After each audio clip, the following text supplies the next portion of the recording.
Hello matriculants, and welcome to another video. And this time I felt we should just do the Gauteng Mathematics Paper 1 from these past trials. It was due to a request by I think two of you guys who requested that I do this paper. So I think let's just have a look at it and use it as our final dance to your, what you call these things, yeah, let's make it a final dance to the finals. All right, guys. Yeah, this paper is a bit hectic, I'm telling you.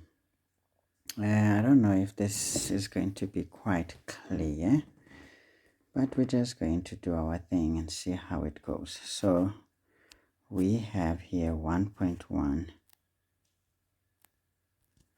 Okay, maybe let's use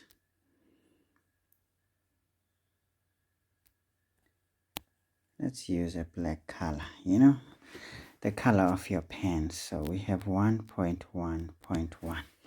Remember, this 1.1 is this expression 2x into x squared minus 1.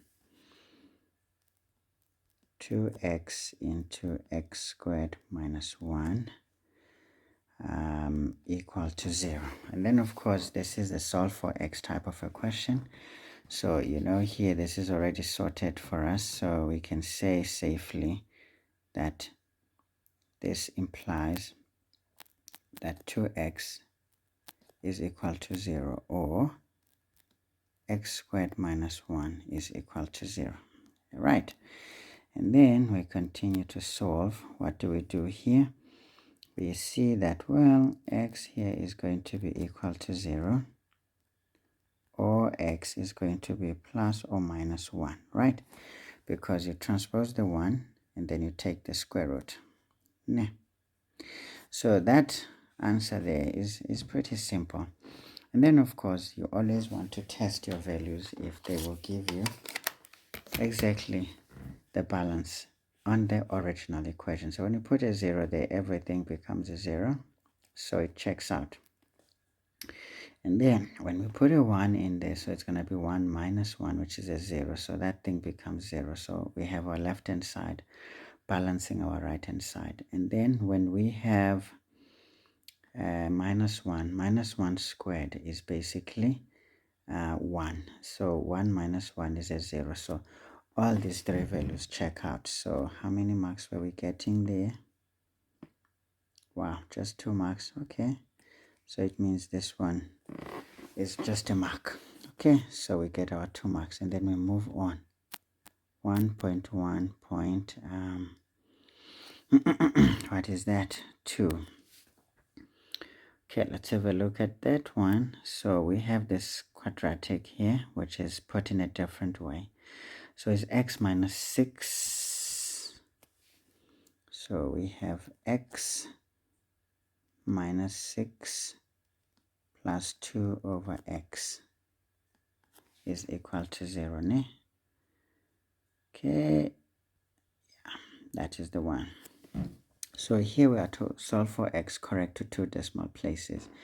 This already tells you and I that we're going to use the quadratic formula. So here, the first thing that you do, just multiply by the common denominator, which is x. Remember, everything else is over 1 here. So you simply just multiply throughout by x. Of course, we've taken what? The LCM, which is the lowest common multiple. Then we multiply there, we get x squared minus 6x plus 2 is equal to 0.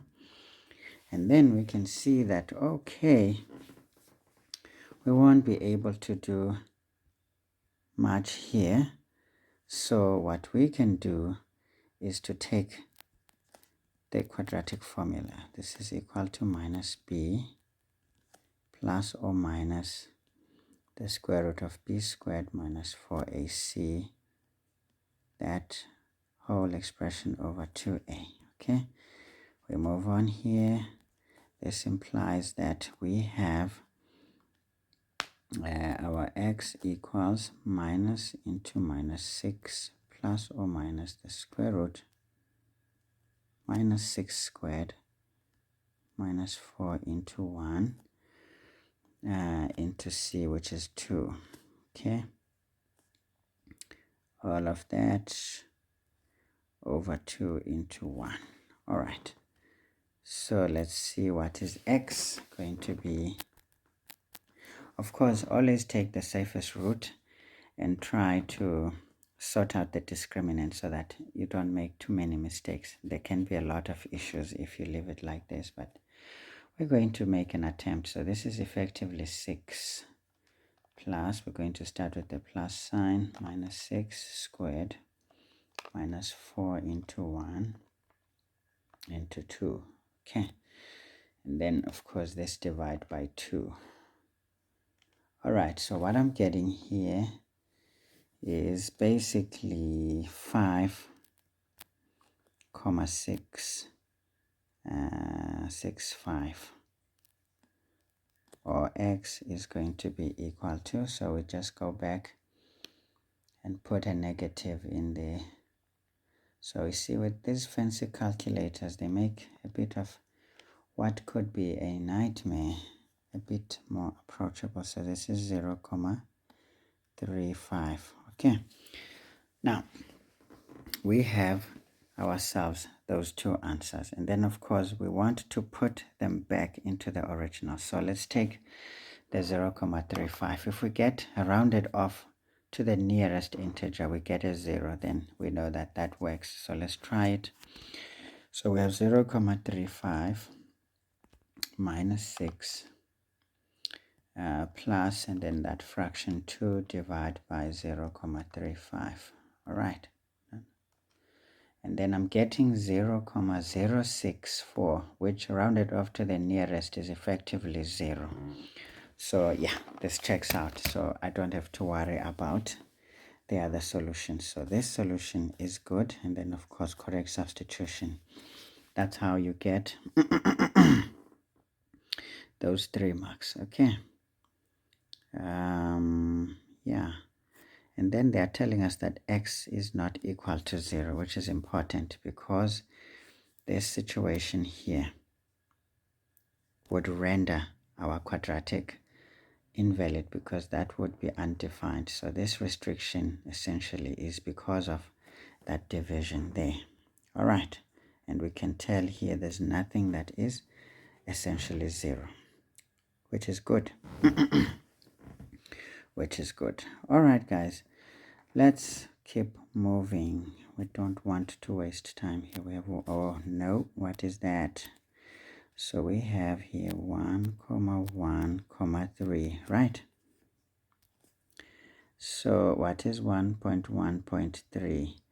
It is this quadratic inequality. So it's x minus 1, x plus 4. So we have x plus 1 into x minus 4 greater or equal to 6. All right. So unfortunately, this one demands us to do something. Algebraic gymnastics there. It's going to be x squared minus 3x, and then minus 4, and then we transpose the 6, it comes here, greater than or equal to 0. So we always try to put it in the standard form so that we can factorize nicely. So this is x squared minus 3x. This one becomes minus 10, greater than or equal to 0. All right. So this also implies we can factorize our expression. So we have x, then factors of 10 that can give us 3, it's 5 and 2, right? Let's think about it for a second. Yeah, this is 5 here, this is 2, so but now 5 must carry the sign of the middle term. So that looks effectively factorized. And then what do I do here, folks? I know that I'm going to take my binomial factors and then work on my algebraic table. I essentially recommend this one, but you don't have to do it if you don't like it. You can go for the quickest method, which is what is that?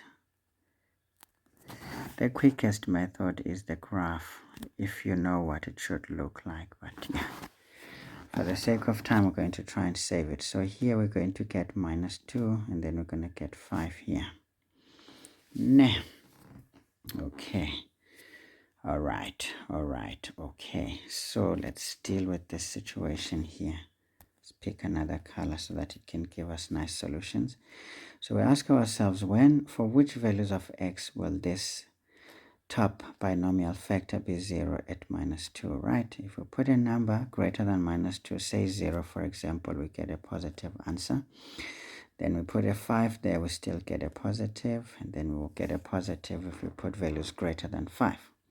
Then we ask ourselves, when will this one be 0? When x is 5 on this factor. If we put a number greater than 5, we get a positive, and then everything else becomes negative. So I forgot that one there. Whenever you establish 0, each side is going to be effectively, as you see, this is effectively a number line for each factor. Okay, no, what is that? So this one, remember we're doing a product here, so this is going to be positive, 0, negative, 0, positive.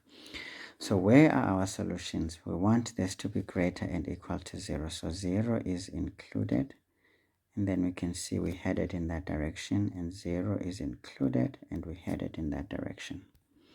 So effectively, we can make our conclusion and say, therefore, our x should be less than or equal to -2, or our x should be greater than or equal to 5. All right, not a problem, guys. This is easy. This is easy.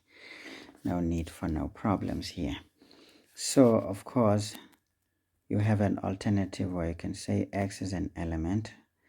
Now remember, this is going to be negative infinity going up to -2, which is included. You can say union. This time you're starting with 5, which is included, to positive infinity. So the intervallic notation is only allowed if x is an element of real numbers, and we know it is so. So how many marks were we getting here?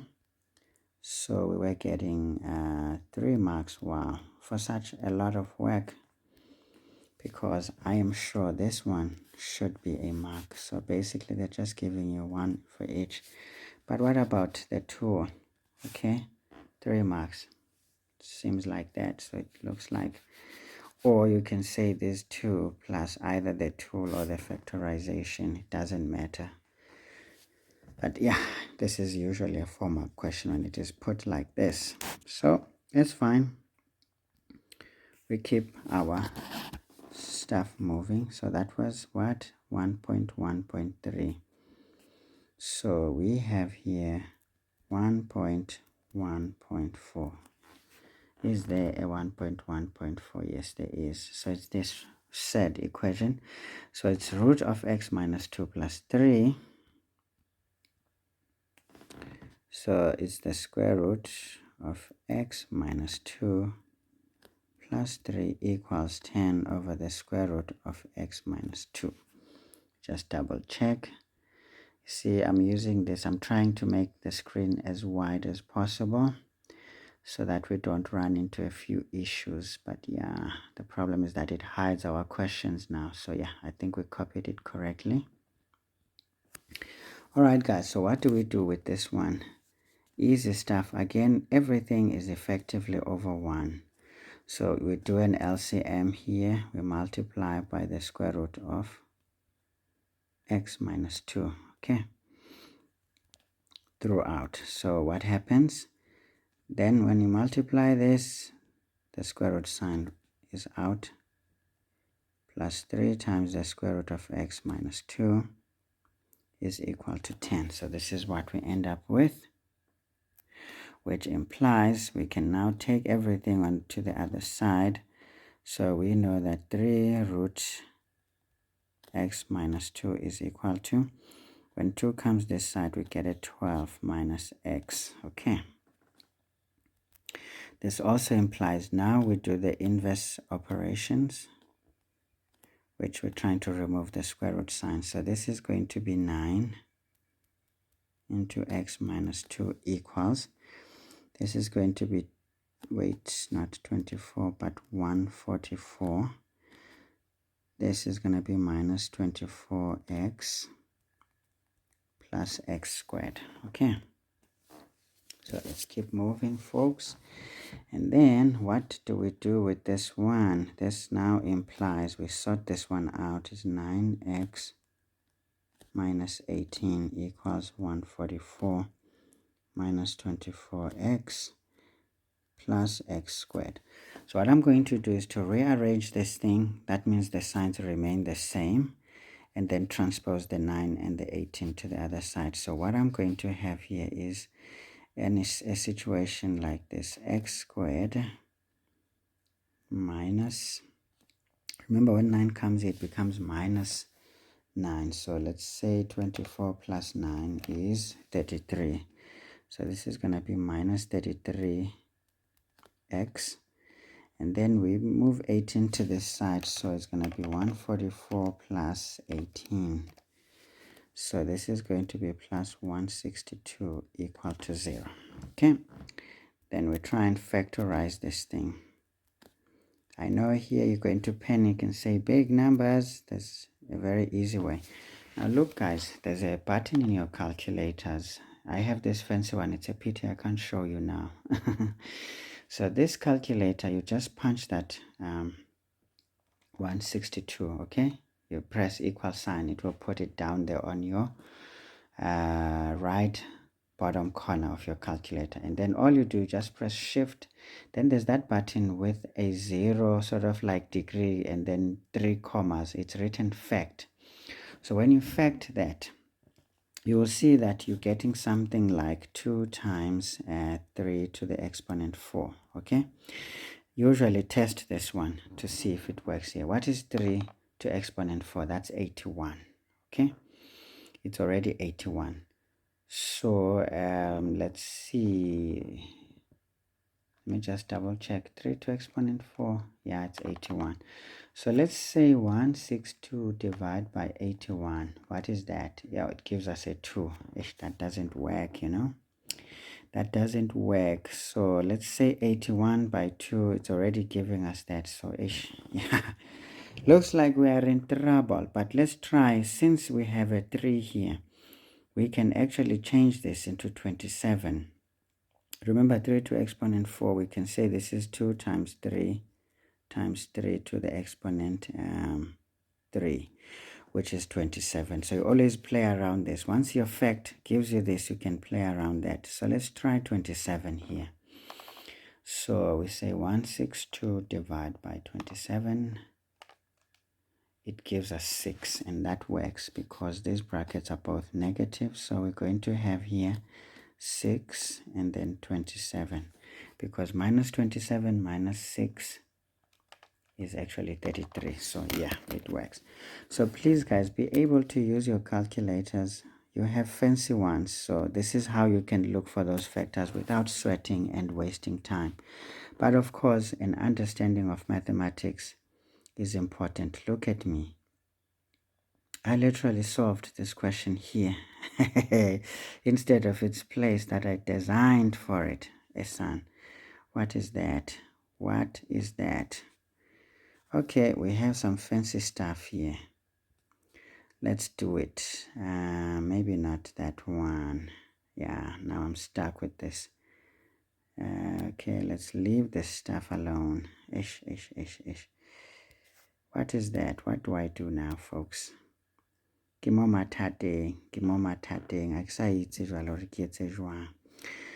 should have chosen this one. Okay guys, not a problem. It looks like I was able to save space this time around than I thought I would be able to. So we need to move this stuff here. we need to move this stuff over here. Hey, ska move too much le wena man, o tlo ntina jwale. O batla ho ntina, ska tlo ntina wena man. This is where this thing was supposed to be. I didn't notice that. I literally did a lot of things in a small space, you know. This guy is economic. Okay, guys, let's move. We don't want this question 1 to go beyond 30 minutes. It is important that we do that, okay, folks? So, yeah, we were supposed to do that. It's a pity I didn't check that I was on the right spot. All right. Anyway, so we know that we are sorted. So we can say, therefore, x is equal to 6 or x is equal to 27. Now, we have to check our answers. Now, we check them in the original, okay? The original was that one. So when you put a 6 in there, you get 6 minus 2, which is a 4, right? Square root of 4 is 2 plus 3. That's a 5. Okay, we have 5 on the left-hand side. And then square root of 6 minus 2, that's 4. So square root of 4 is 2, and then 10 divided by 2 is 5. So this one checks out. And then when we put a 27 there, we get 25. Square root of 25 is 5. 5 plus 3 is 8. So we have 8 on the left-hand side here. We're going to have 5 here. 10 divided by 5 is 2. So this is unequal. So we reject this one. Just like that. Or you can write invalid or inadmissible. All right. So this is important. It's mark worthy when you do that. And then, of course, how many marks there? 5. All right. I think here the mathematical gymnastic of multiplying by the square root is important, or the LCM is important, and then doing the inverse operations is important, and essentially factorizing this thing is important. So we have how many marks here? We've got 1, 2, 3, 4, 5. Yeah, that is important. So that is it. All right, let's get to simultaneous equations before we lose time. So here, all you know is that this implies that here x is equal to 1 plus 2y. Okay, we can make this one equation 2. Then we can already make that one equation 1. So all we do is to put 2 in 1. Okay. So what happens when we put 2 in 1? We end up with 2 into 1 plus 2y squared minus, where you see x, you're going to put 1 plus 2y. Now you multiply that by y, minus 5y minus 3y squared. What is that? Minus 2 is equal to 0, okay? This implies, now we solve this thing, we're going to have 2 here. We expand this, it's going to be 1 plus 4y squared, okay? Minus, we can solve here, minus 1 minus 2y. Wait, I'm doing a crime here. It's dangerous what I'm doing. First, we multiply the y in, it's going to be y plus 2y squared. Okay, minus 5y minus 3y squared minus 2 is just a very annoying equation right there. Anyway, let's do the final gymnastic there. It's 2 plus 8y squared minus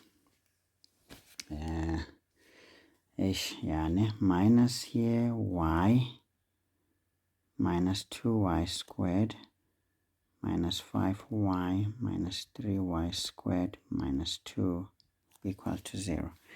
So if you guys do a number on each other, the 2 does a number to the 2 there, so we no longer have a constant.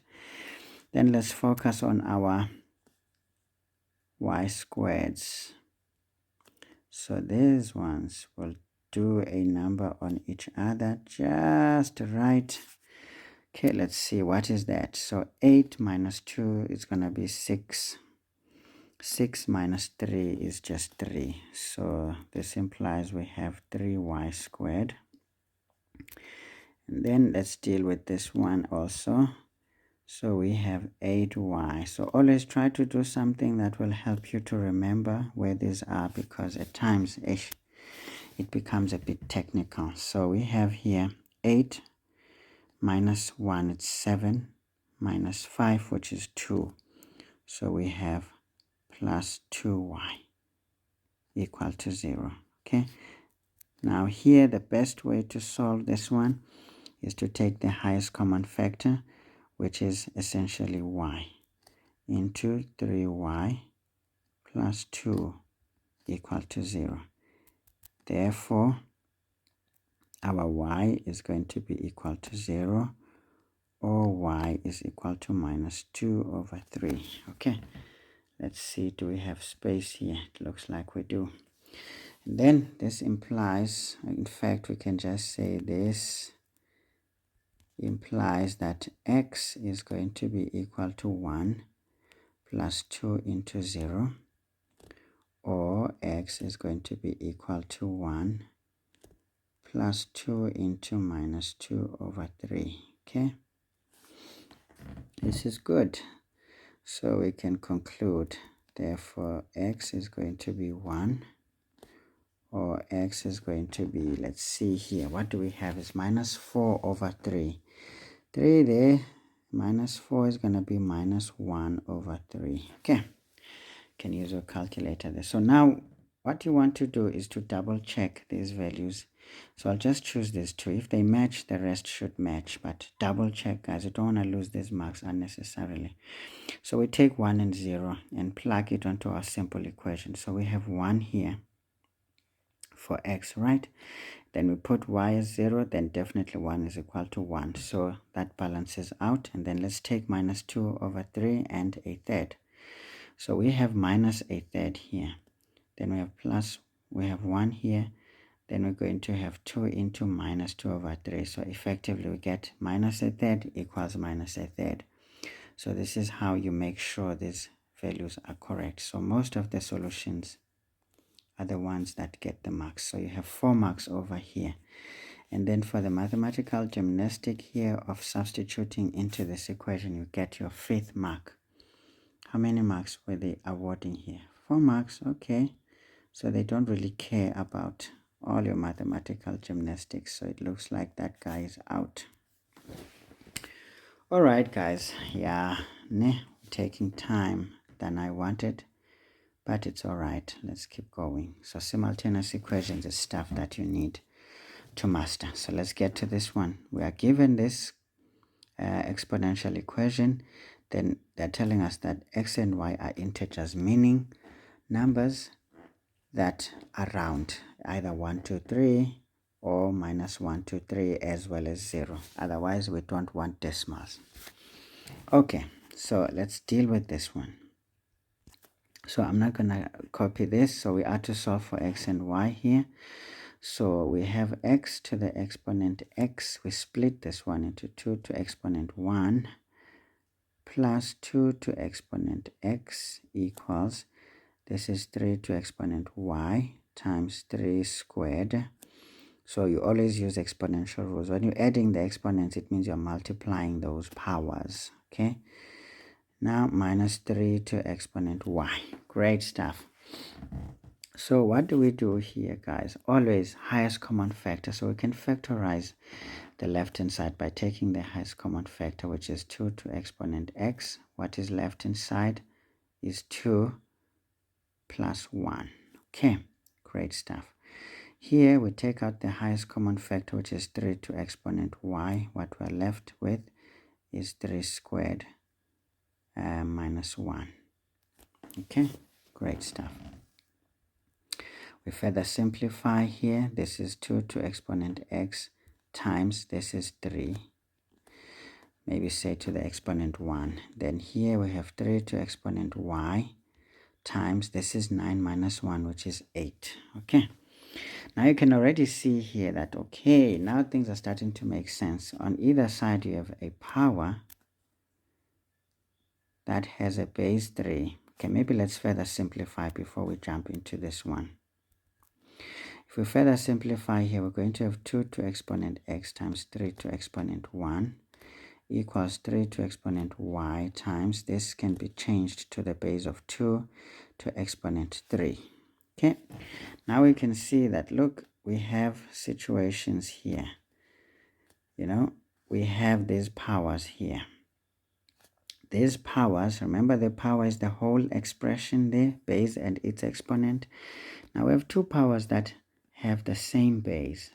Therefore, it means the exponents should be equal. And then you can look here as well.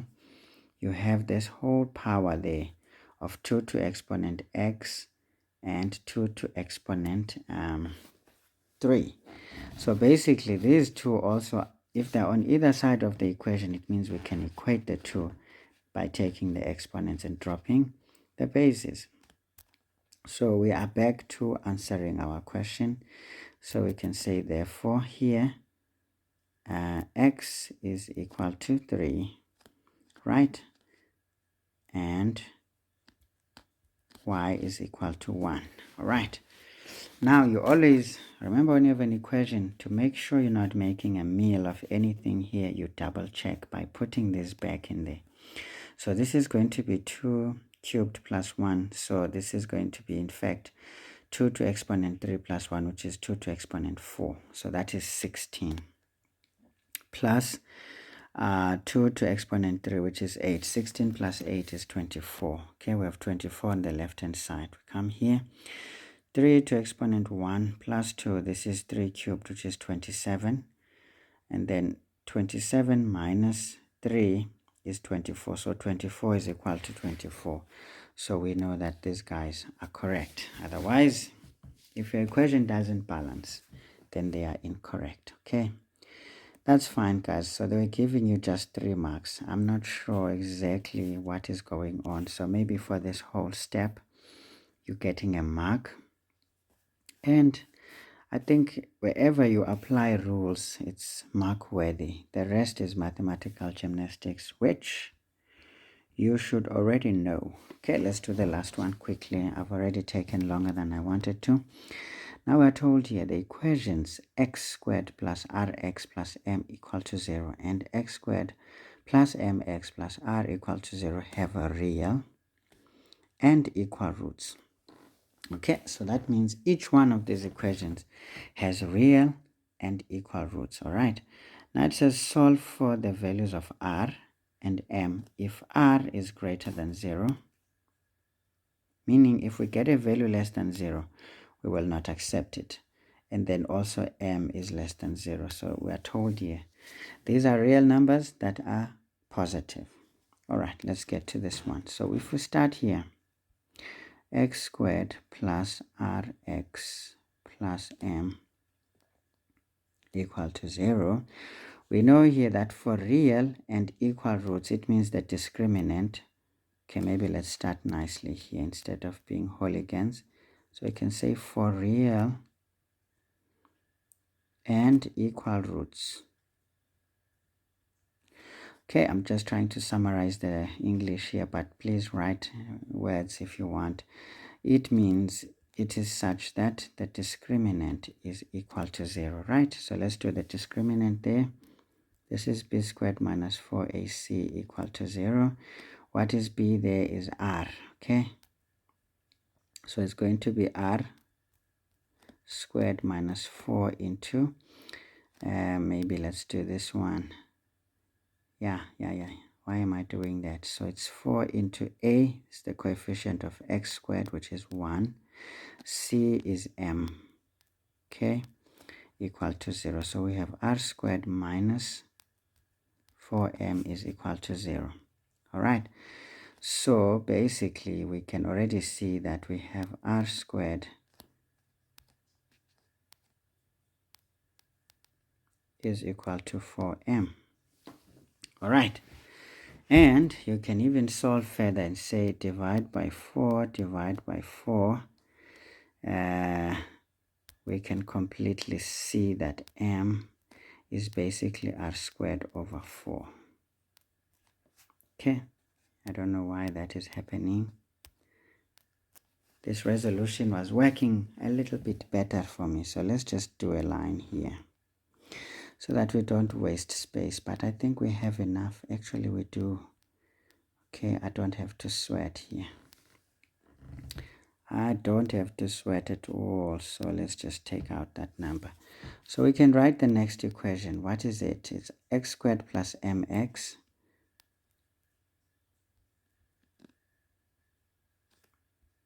x squared plus mx plus r is equal to 0. Okay, let's solve this one. Again, we can say here for real and equal roots, it is such that the discriminant must be equal to 0, which implies that b squared minus 4ac must be equal to 0. I kind of forgot my maths there. I like to write my maths essay, which also implies b here is m. We square it, it's 4 into a, which is 1. And then c here is r equal to 0. This implies that m squared minus 4r is equal to 0. And then we can already tell here that it implies that m squared is equal to what? 4r. Okay. Now, do we really want to worry ourselves too much? We already know that m is r squared over 4. So we can just simply go there. M squared. No, just m. M is basically r squared over 4. And then all of this is squared. I think I'm complicating my life here. Why did I solve this one? Because I should. I'm trying to think. Yeah, anyway, there's no other way. Yeah, it doesn't look like there is a way. There is no way, so we do that. So m squared, we look for m, it was like that, equals to 4r. Okay. Now, what do we do here, guys? So we simply sort this out. It's going to be r2 exponent 4 over 16 equals 4r. Okay. So, well, we can divide. Okay, maybe let's say over 1. Yeah, this thing is going to be horrible. I don't like it now. Just trying to find a quick way to do this thing. Well, the quickest way, that looks like a correct-ish. Yeah, this doesn't look like R, man. Yeah, man, it still looks like a tick, but it's fine. We just cross multiply first. Let's just be patient with our gymnastics there. We have R2 exponent 4 equals 16 times 4R. Okay, but 16 times 4 is 64 anyway, so let's just do that. So this is 64R. Okay, then now we know we want to solve for R, so we divide by R. So what do we get? This one cancels, this one takes that and leaves us a cube. So this means R cubed is equal to 64. Which also implies, hey, I'm running out of space now, that if we take the cube root here, we know that r, when it's a cube, it's fine. What is this? This is 4 cubed. Therefore, r is equal to 4. Remember, when you have powers on either side of the equation that contain the same base, it means the exponents should be the same. Sorry, now here we have a different scenario where the exponents are the same, so we basically drop the exponents and take the bases. Maybe I can make my conclusion here to just try and save space. Therefore, what? M is r squared over 4. So therefore m is going to be 4 squared over 4. So 4 squared is 16 divided by 4 is 4. So as well, yeah, that is strange. So these two things are the same. Okay, looks like it. So everything is 4. Okay, Bafwetu, let's move on. I'm not even going to bother checking where the answers are. I've already taken 40 minutes doing question 1, which is illegal. Okay, should not happen. Okay guys, let's handle question 2 quickly. Question 2 here says, given a quadratic sequence, so you are told what sequence you are dealing with. It's quadratic. So this is 20, 12, and 10, and so here's how we start here. Let's just write here 2.1. We have 20, 12, 14, and then it keeps going. And then here we are to determine the nth term. Okay, so before we do that, always make it a habit that you do the first differences first. So we know here that we have 12 minus 20, which is just going to be 8, minus 8, sorry. So this is minus 8 going into 14 minus 12 is 2. I win. Are you serious? Did I copy this correctly? Yeah, man. I could see that something is not making sense. So we have 20, 12, and then there's 10 here, and then there's 14. Damn it. Alright, so that is not a problem. So we have a 2 here, and that 14 minus 10 is a 4. Okay, so that is also a sequence on its own. And then, of course, we get the second difference is, so 2 minus 8. That gives us what? A 10. It's minus 2, man. Yewena. So minus 2 minus 8 is going to be minus 2 plus 8, which is 6. Then, of course, here 4 minus 2 is a 6. Okay, so this is a sequence as well. So you know, guys, that when you're handling quadratic, thing is here you focus on these values here. Okay, so I'm loving my stuff here. It is doing wonders. I never thought this phone is this smart. I always thought it is dumb. So 2.1.1. So we can tell here that 2a is equal to 6. Therefore a is 3, right? Right. And then do we have enough space here? I don't want us to waste space, but for it, because 2.1.3.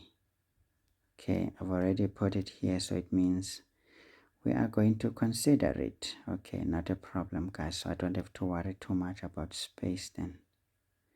I can just go on. Okay, so what I'm going to do here, this implies that 3 into 3, remember that is a 3a plus b, is going to be the very first term of the first differences, which is minus 8. Therefore b is going to be equal to, this is 9. Minus 9 minus 8 is what? Is minus 17.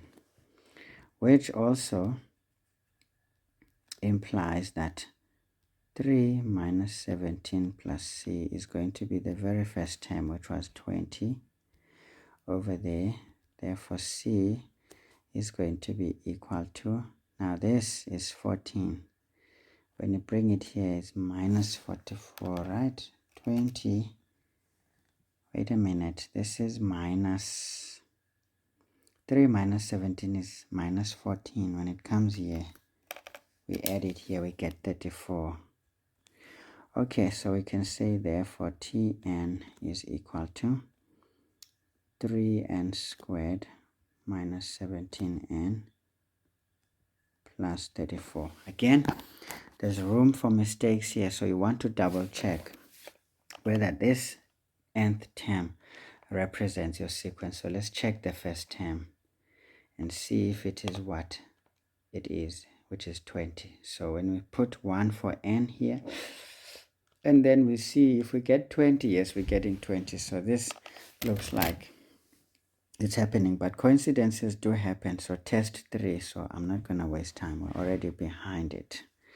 So how many marks were we scoring here? 4 marks. Okay, that's good, because determining these guys is important, and then the final finish is good. So let's do 2.1.2, which I think we have enough space for here.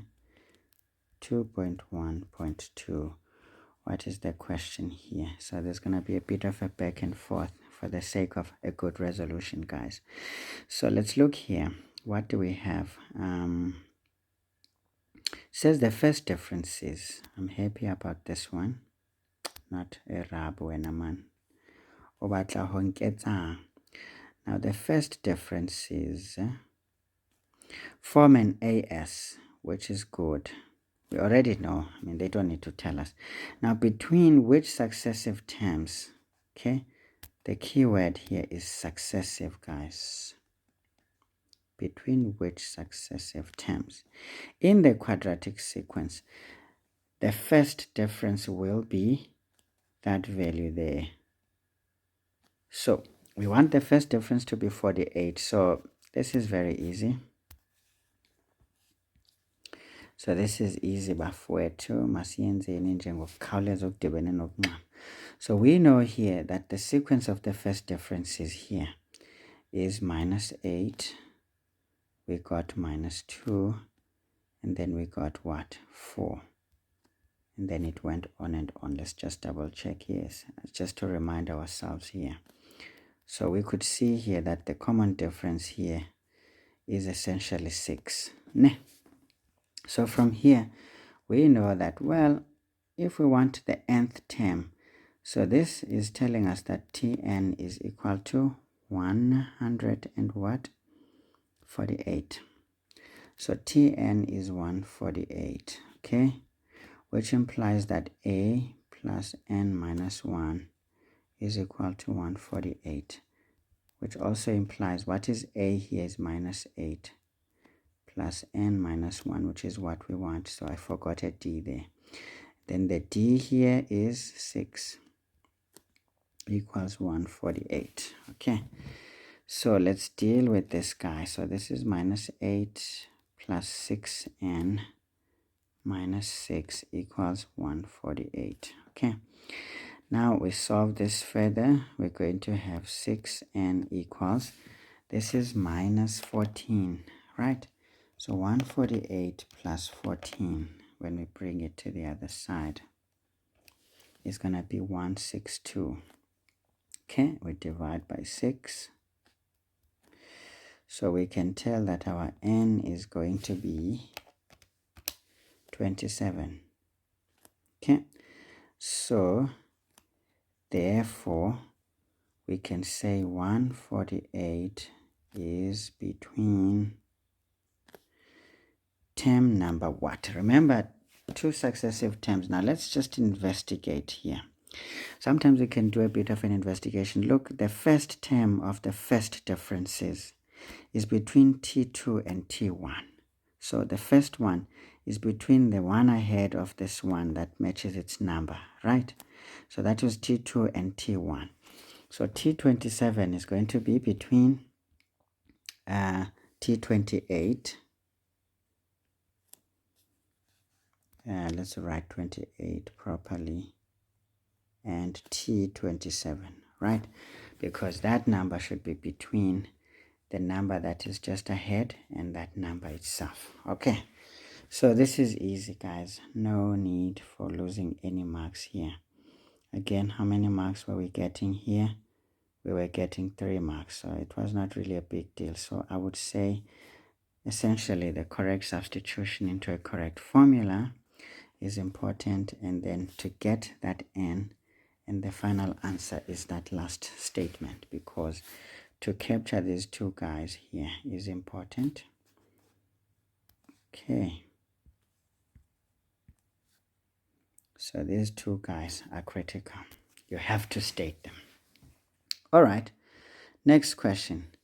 It says here, determine the smallest value of n for which Sn is greater than 10 10,140 in the arithmetic sequence. Now, there's only one sequence in this question 2.1. It is this one here. So basically, we're talking about that one. Okay, not a problem. So just jump in and work with that without any further delay. So we know that, well, Sn must be greater than 10,140. I don't know why I'm writing like this now. Here one. 10,140. All right, guys. So what does this imply? Sn in an arithmetic sequence is like this. It's n over 2. Okay, we don't know the total number of terms, so I'm not going to bother. So we're just going to write 2a plus n minus 1 times d. This must be greater than 10,140. All right, so let's deal with this one. So we have n over 2 into 2. What was a? Minus 8, okay? Plus n minus 1. D was 6. Greater than 10,140. Okay, so let's deal with this one. N over 2. Now let's simplify this into a simple bracket here. This is minus 16 minus 6 here. So minus 16 minus 6 is minus 24, right? No, minus 22. And then plus 6n greater than 10,140. All right, do we have enough space? It looks like we do until the next question, so we can continue here. This implies, now we multiply in, so this is going to be 22 divided by, what is that? 22 divided by 2 is 11, so this is minus 11n. Then plus this one is going to be 6 divided by 2, which is 3n squared, because the n multiplies there. We bring in this guy. Okay, maybe let's leave this guy for now. And then we come here and simplify this by putting it in the order of their exponents. Minus 11n and then minus 10,140 greater than 0. And then, of course, we try to factorize Bafwetu. I know you'll be like, big numbers like this, don't worry, just come here. Take this 10,140, say equal sign, make it an answer on your fancy calculator. Then you press shift and then you go to that little degree, comma thing. It's written fact, okay, which is the fourth, say row number 1, 2, 3, 4 from the top, and is the second one. So I hit my fact. So it gives me something like 2 squared times 3 times 5 times 13 squared. So I'm going to try this one. I always try the last ones. So 13 squared is 169, right? Yeah, boy. So let's say 10,140 divide by 169, which is 13 squared. It is 60. And then the signs are not the same, so it's 60 and 169. Okay, so now let's see. If we say 60 times by 3, which is that one, we get 180. So now 180 minus 169 is effectively 11, so that's good. So we have 3n, we have n, and then now we know that we want 60 to multiply the 3, so we're going to put 60 here and 169 over there. And then now let's decide on the signs. Which one should be bigger? The 80, right? So this one must be negative and that one must be positive. All right, guys, so you see these lovely calculators have made light work of a complicated situation. We had to suffer. We literally had to suffer to find these factors. This is one of the problems for me. Hence, I did a video on sequences and series so that you can learn all of these quick techniques to try and factorize instead of doing a very long calculation with a general quadratic formula, which is fine. I mean, you can do that, but it takes a bit more space on your answer sheet and you're not really given enough space either. So let's have a look here, guys. What is this going to be? Already here, this is an inequality. So an inequality, you don't just solve it like you're solving a simple quadratic. So here we're going to draw ourselves our lovely sketch, guys. So lovely sketch is so must be drawn. Okay, now let's double check. Minus 169 minus 169 divided by 3 is what? Okay, it's smaller than 60, so we know that it's going to be an unequal situation. So here you just choose your scale as you wish. So this is going to be minus 169 divided by 3. Okay, it gives a comma. It's 56,33. And then this one is going to be 60, which is your critical value. So here, don't try the algebraic table. It's going to give you a lot of unnecessary problems. Here you are chasing time, so you just want this to get out of the way. So how is our parabola? That coefficient of n is positive, so it's a smiling parabola. So, well, we know that fine. If we look here, our turning point is going to be on this side. So our turning point, the y-intercept is going to be here. And then our turning point is also down here somewhere. So, I mean, you don't really have to be accurate, guys, but I'm just the guy, you know, is obsessed with what he's obsessed with. I always attempt to get accuracy because I don't like to be too casual about my stuff. So, you decide how you want to do this. But me, I want to do it almost in an accurate fashion, so that things can be done properly. So yeah, I'm a surgeon. Precise. I have to be precise. Otherwise, don't do surgery if you are going to be haphazard. So you better learn now on things that don't really matter, but you learn to make things matter. So this is how our graph is going to look like. Remember, we want this product to be greater than 0. So it is greater than 0 here. But remember, I made a mistake here. There's no x and y here. Remember, this is an adaptation. So if we adapt, this is Tn. This is n. Okay? Now we know that n is an element of natural numbers. Okay? Come on, man. Can't do that. We know that n is an element of natural numbers. So meaning we're not going to have a y-intercept here. So this whole situation over here is out. It does not exist. So even a portion of this graph is only T1 that exists here.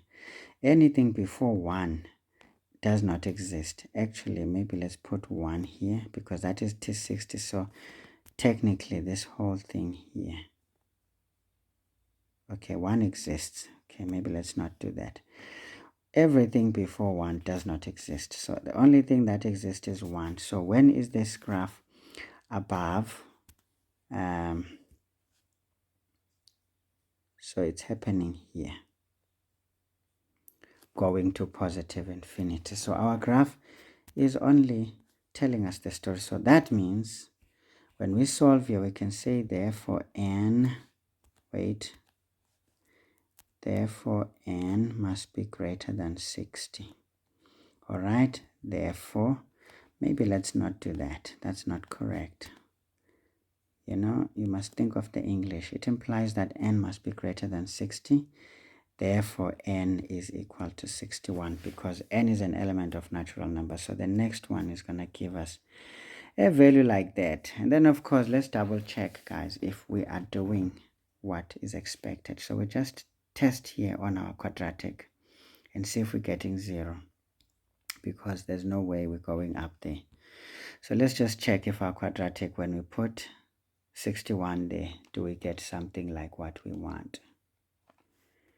Minus 11 into 61. So be in the habit of making sure you double check. So this is going to be minus 10,140. And yes, Buffett, I'm getting I'm getting a 352. I'm not getting, yeah, actually 352 is greater than 0. Yeah. So this makes sense. It makes sense because it's a positive answer. So at the end of the day, I wanted to see if I'm getting a positive answer, and so it is. So you see, guys, this is one of those questions that seek to see if you really have an understanding of what you're doing or not. Okay, so this is how it is. How many marks here? 5 marks. I'm sure here the best is substitution into the correct formula. I think getting up to this quadratic, factorizing it is important, and then coming up with this one and that one is important. So this is 1, 2, 3, 4, 5. Normally this one is not really a factor because it effectively gives you that answer, which is what is important.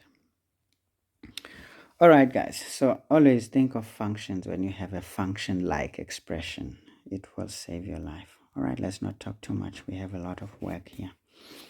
So let's do the last question. On question 2, it says the sigma starting from r equal to 1 ending at 5 of r plus b is equal to 10a. So determine b in terms of a, not a problem. So first of all, what do we know? We know that the series, whatever it is, we'll find out. We first expand. This is going to be 1 plus b, no, plus, okay, maybe let's put brackets because when they are hanging around, it's going to be difficult. And then here is going to be 2 plus b, plus is going to be 2, a1. It's going to be 3 plus b, dash, dash, dash, dash, until the very last one, which is going to be 5 plus b. Okay, so that's the last term because we know the top here tells us that we're ending at 5. All right, not a problem. So let's investigate. If we take the difference here, let's see what happens. We're going to have 2 plus b minus 1 minus b, which is just going to be, these ones cancel out, so it's going to just be 1. Let's check if we're getting the same thing here. This is going to be 3 plus b minus 2 minus b. Just moving quick, guys. The b is cancelled. 3 minus 2 is 1. So it's an AS. So literally we have an AS. So we can say therefore this is an arithmetic series with a equals 1 plus b, and then the common difference being 1. So do we have enough space? It looks like we're going to run out of spaces. So, and then of course they told us that Sn is equal to 10a. Okay, now what is Sn? It's n over 2 into, we know our first term, this is going to be ka plus last term. This is equal to 10a. So when we have this, it's very nice. So it's n over ish. You see, now I'm forgetting my maths, guys. Ish. I don't like this one. This implies that n over 2 into a plus l is 10a, which is going to be n over 2. Here, what is a is 1 plus b, right? And then the last term is 5 plus b. Good stuff. Maybe not the bracket like that equals 10a. Okay, let's further simplify. This is now n over 2 into, this is now 6 plus 2b equals 10a. This implies now you multiply in there. Yeah, when I'm making a mistake here, man. Why do you allow me, guys, to make a mistake? Engaka nokwenza. Nina nilele nina manje. Why are you guys sleeping? We know that this is S5, man. This is S5. Yeah, when? So we know that this is S5. Okay. Okay, good. Now 5 times 6 is 30. 30 divided by 2 is 15. Plus, then 5 times 2 is 10. Divided by 2 is 5. Equals 10a. And then, of course, we want to represent b, so we move that guy to the other side. We will have 5b is equal to 10a minus 15. Yeah, net looks like we're losing space, so we can just conclude here. Therefore, b, we divide by 5 throughout. So this is going to be 2a minus 3, which is our answer. Okay.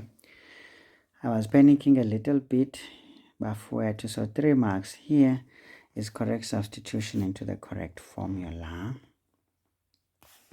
And then, of course, the answer.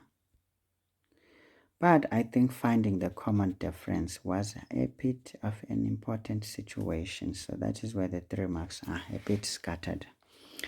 All right, let's do question 3. Yo, we're still doing sequences and series. I win, man. Hey. This is chowing our time. Okay, let's not complain. Let's do it. So we have here question 2. Let's just see. It says the following geometric sequence. I mean, this is not a sequence, it's a series. How? It's a series, it's not a sequence. Okay.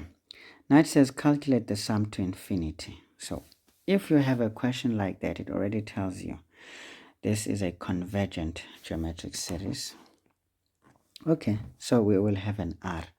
So let's just start here. 3.1. What we have, you guys, is that we know that R is going to be 12 divided by 24 over x, which is the same as 12x over 24, which is the same as x over 2. Okay, again, you can check here. It's going to be 6 divided by 12, which is going to be x over 2. So no need to overly do this one. It's just 4 marks. And you can already tell here that this is a half of x, so probably something that will tell us about convergence. So, but we don't care at this point because we don't know the value of x, so we can just say sum to infinity is equal to a over 1 minus r, which we can deal with it like this. So what is a here, guys? A is this very first term, 24 over x. Okay, let's just do this line like that. Divide by 1 minus r, which is x over 2. Okay. Now let's solve 24 over x. Divide by, we multiply there, it becomes 2 minus x over 2. Okay. Which is going to be 24 over x multiplied by 2 over 2 minus x. So what is that? This one by 2 is 48. Divide by, this is 2x minus x squared. Okay. I think that is it. There's no further simplification that we can do there. All right, guys. So that was 4 marks. So not a problem. Of course, always finding R is important. Substitution into the correct formula is important. And then our answer there is also important. So now I'm trying to think, where's the other mark? Maybe, just maybe, you're getting 2 marks for that one. For it to be 4 marks, it's fine. We are done. So that was 3.1. So 3.2 is what? Write down the values of x. So it says write down the values of x for which this sequence converges. I mean, come on, series, not sequence, man. Anyway, so we know that for a convergent series, GS. It's a geometric series. It is such that R is less than 1, greater than minus 1. Okay, we start off by saying things like that, which implies our R is x over 2 is less than 1, greater than minus 1. Now we can say therefore x, we cross multiply, each time is going to be minus 2, yeah. Okay, we're having a situation, so nothing changes because we're multiplying by a positive number, so the sign doesn't change. Of course, they said write down, so you do this on your rough work, and then you just write the answer, because the space is also important. You have to manage your space there.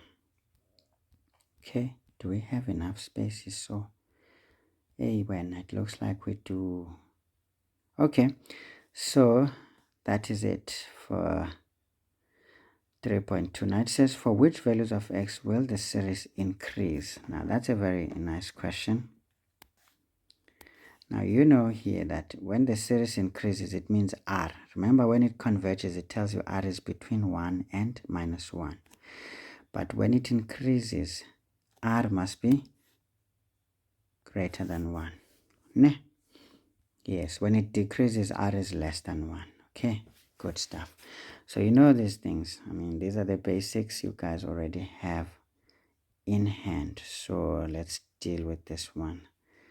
Let's just try it here. 3.3. We know that for increasing series, for an increasing GS, it means that r must be greater than 1, which implies that r is x over 2. Oh, no. Ingathi inkinga zami ziningi la. I'm trying to force this one here, bafethu animeni kancane. So we can say for an increasing GS, it is such that r must be greater than 1, which implies that x over 2 is greater than 1. Therefore, x must be greater than 2. You just simply cross multiply there. So again, did they say write down? They said for which value, so we have to show some determination there. Okay guys, easy stuff. So you see how this is worked. Okay, we don't have much time. 3.4, we just want to keep moving. We want to keep moving. So 3.4 says, now if x is, okay, let's just play around a bit. If x is 4, now we want the sum to 15 terms. So determine the sum of the sequence to 15 terms. Okay, so basically if x is 4,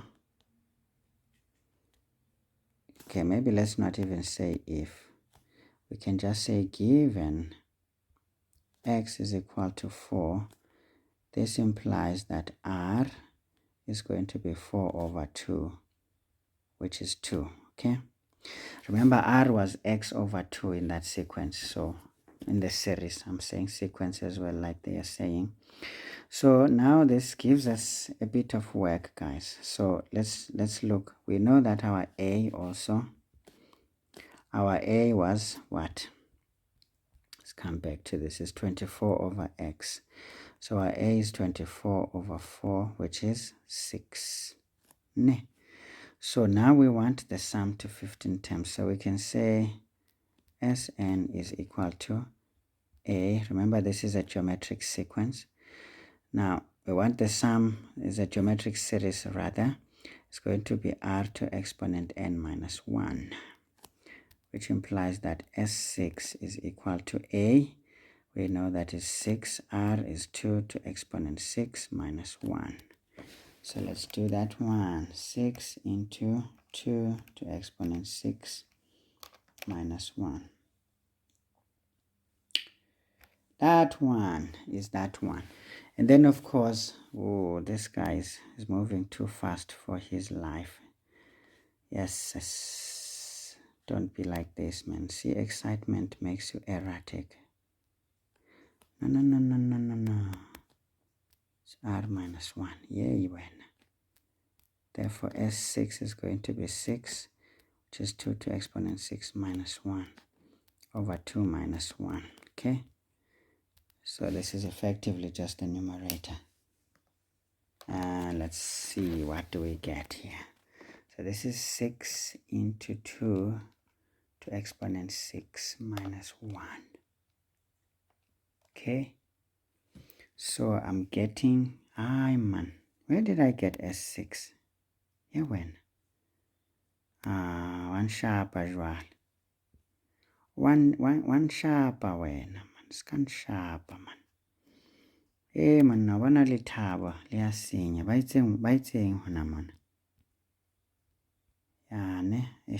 Time is flying, guys. I don't want to waste time. 15 times S1. So this is S15. So this is going to be to the exponent 15. All right. I see my mistake there. Mistakes always like to show up, so please guard against mistakes. Always double check. You won't miss a thing. So we're getting that one, which I don't know how you read it. It's 196,602. Okay, not a problem. That's our answer over here. So this is simple. How many marks here were they awarding? They were awarding 4 marks, which is fair. I think determining our R and our A, substituting into the correct formula, and the answer is effectively the 4 marks. Okay, guys, let's move to functions. We already lost a bit of time here. Now, we are told here the graphs of f of x is this one. So look at this, guys. It is an interesting situation here. Now look here, guys. What is that? Remember, there is an a. Now it's not written, meaning a is equal to 1. And effectively, a is greater than 0. Now, when a is 1 and greater than 0, what do we expect on our sketch? To be smiling. It's a smiling parabola, so definitely it is smiling, so there's no tricks here. They didn't do any reflections, at least at this point. Then we are also given here g of x. Okay, let's deal with that g of x a little bit. So g of x is the standard hyperbolic function. And of course, everything is missing, so we can't really comment. It says are drawn in the sketch below and have the following properties. Okay, let's look. A, 5 over 2 is to 0. Is a point on the graph of f. Now when we see that, it's an x-intercept actually. So this point over here is an x-intercept. Okay, great. And then P is the turning point of f and lies on the vertical asymptote of G. Okay, so this lies on the vertical asymptote of G, which is good now. So let's see, where is that? We can see that this thing is 1 over here.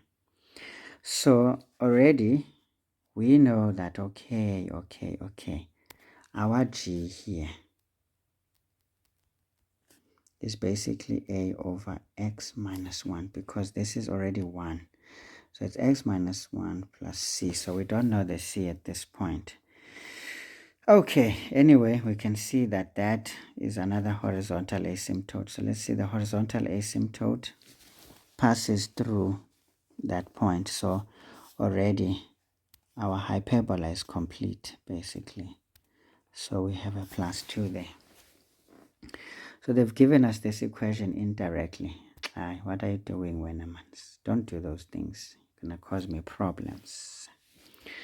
All right, and then we are told here a vertical asymptote passes through that point, which we already saw. And then the horizontal one is like that. To say G passes through the origin. So there's another point on G, which is the origin. Okay. Not a problem. So it is the x and the y intercept effectively. Okay, so now we understand a few things here. Okay.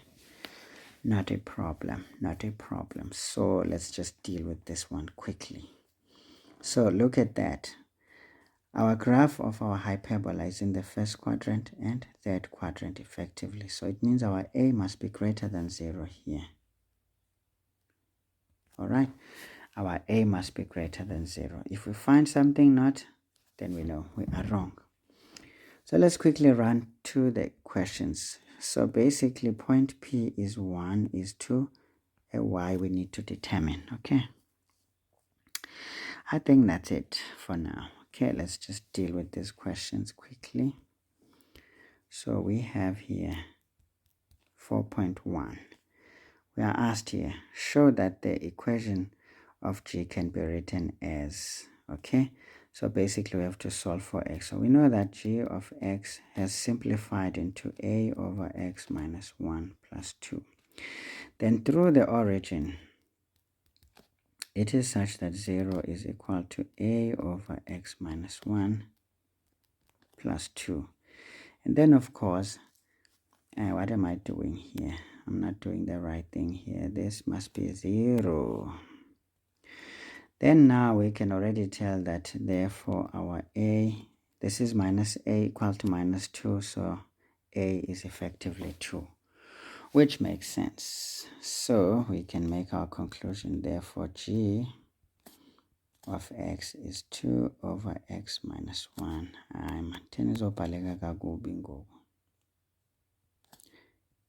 Plus 2. So the issue here was to determine a. Then of course correct substitution into the correct formula, finding the value of a, and eventually writing out the equation is how you get those marks. Let's keep moving. 4.2. So what do they want from you and me? Well, what is wanted from you and I is the coordinates of P, okay? Not a problem. So we already know that our parabola is equal to a is 1 here, so we don't write it when it's not written. Basically inside is x minus 1 all squared plus q. So we are looking for q basically. This is the guy that they're asking us to determine indirectly. But we know point A, so we know here that through point A, which is 5 over 2 and 0, it is such that, let's just double check, yes, it is such that 0 is equal to 5 over 2 minus 1 all squared plus q, which implies that 0 is equal to 2 there. 5 minus 2 is 3 over 2, then squared plus q. Therefore, our q is going to be that transferred, which is 9 over 4. So, I mean, you just square the numerator and you square the denominator. So this is minus 9 over 4. So what then do we say? We can say, therefore, P is the point 1 is to minus 9 over 4. Okay, guys. Easy stuff there. Easy stuff. 3 marks. Okay. Basically, here, I think substituting that value of minus 1 is critical. And then the substitution of this point into the correct place again. But I think this one is not really that much important. There's too many substitutions. We can award a mark there. And then the final one for the coordinates. I think it makes a lot of sense to mark it like that. Okay, so it says now write down the equation of the vertical asymptote of P if P of x is equal to G of x minus 1. Okay, great stuff. So let's look at that. This is 4.3. 4.3, we know that, well, is this h of x? What is that? P.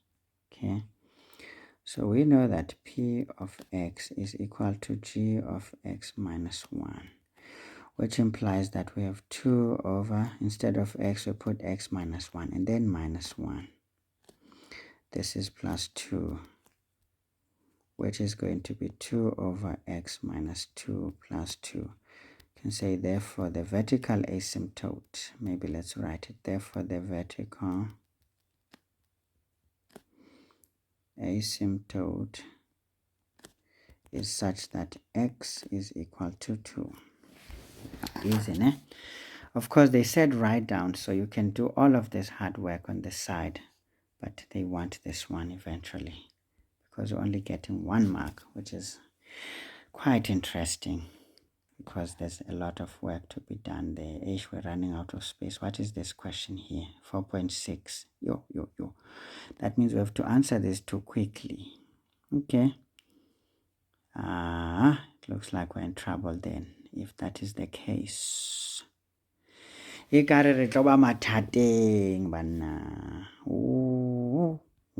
My space is gone. Okay, 4.4. So 4.4 is asking, determine the equation of the axis of symmetry, okay, of G in the form y equals mx plus c if m is less than 0. So I mean, you look here, you're looking for the gradient that is negative. It's the one that does not intersect that graph over there. Okay, so let's deal with that one. For the negative one, well, we know, did they say write down? Determine. It's fine, we can show the determination. Now I'm going to use the shortcut. So we can say now for nope, we can say now the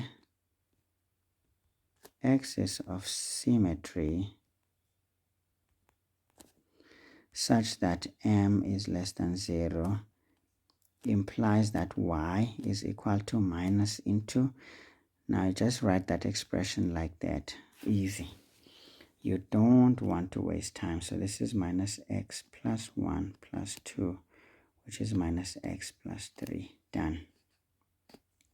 If you like, you can use the point of intersection of the asymptotes and use y equals mx plus c. Of course, you substitute that point, you will come up to this one. But I taught you the shortcuts, so this is when shortcuts come in handy. They save you from a lot of problems. Okay, guys, I think time is really trying to run away from us, and I don't like it because there's a lot of work for us to do here. Okay, now let's see. It says now, write down the equation of k if k is a reflection of g about the x-axis. So that is a vertical reflection, right? Right. So we have here 4.5. So we know that k of x is a vertical reflection. So it's going to be effectively minus into g of x. That is what a vertical reflection is all about. So they said write down. So we're not going to see, always look at the question and see. If they don't say determine, you're not going to be explaining vertical reflection implies what. We just do this one quickly. Now this is minus into 2 over x minus 1 plus 2, which is basically minus 2 over x minus 1 minus 2.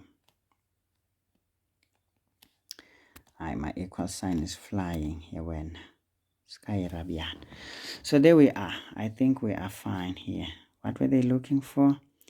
Write down the equation of k. If it is a reflection about the x-axis, yes, you multiply the entire function by negative because the y values flip from positive to negative or negative to positive. All right, guys, so it says now for which values of x is f prime of x. Now remember, once you see that it says the gradients, this is a gradient function for our parabola. So it says look for the gradients of the parabola multiplied by the y values. G of x is just the y values of the hyperbola such that we get a situation like this. So this is a bit of a packed thingy there. So we want the gradients of f to multiply the y values of the hyperbola g to give us a positive answer. So now we have a bit of work to do. Let's go back to the graph. Now let's look here. So folks, if you look here quickly, let's not panic about time, it's already defeating us. So look, if you draw just one tangent there, we know that on this side there's negative gradients here. Okay, the gradients are negative. And then here at the turning point, we know that the gradient is going to be effectively 0. Maybe let's use this color. That is a 0 gradient. Okay, there. And then let's use maybe blue for the other one. So if you look on this side, if you just draw one lovely gradient, this is a positive gradient. So we have that situation. The gradients divide into three: negative, 0, and positive gradients. Now let's look at the y values of our hyperbola. Now the y values of our hyperbola are positive on this segment up until there, and then that segment or section of the hyperbola, these are positive.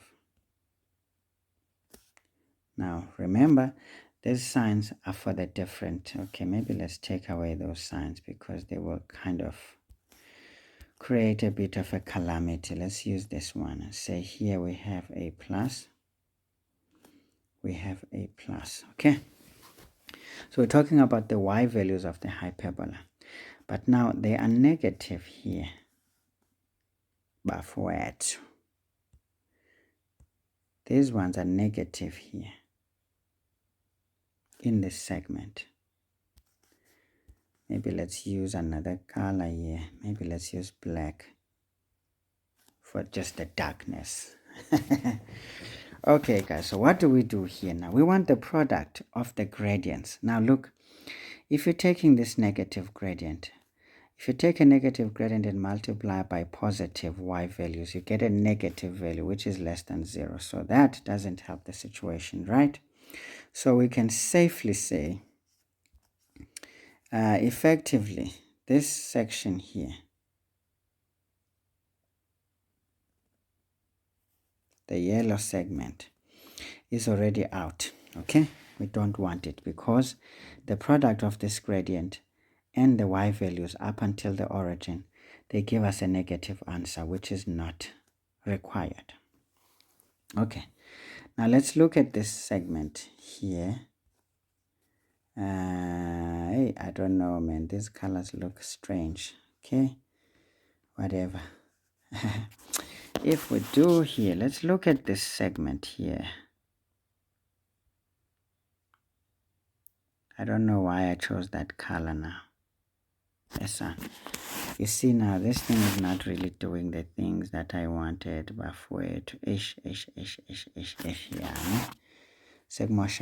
Let's just take this one out.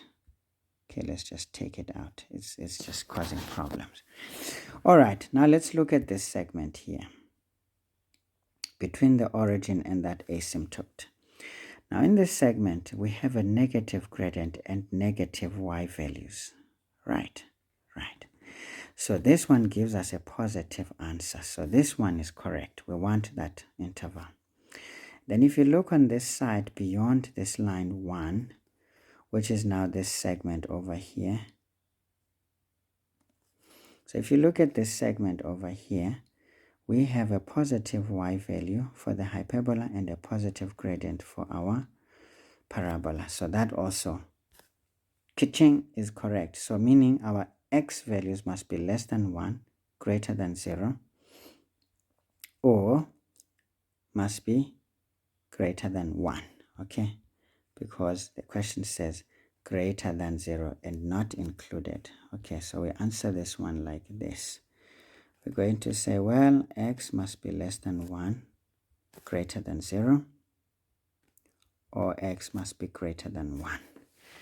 So that's how it's done. Usually this one is 2 marks, but they're giving you 1 mark and then 1 mark there. Okay, so this is one of those questions you want to look over and over and over again. So please guys, make life easy for yourself. understand a bit of theory and apply it, because when you do that, you simplify a lot of pain. You can solve it algebraically if you want, which I'm not going to go into for the sake of time. But you can do the first derivative here and then put the hyperbola here.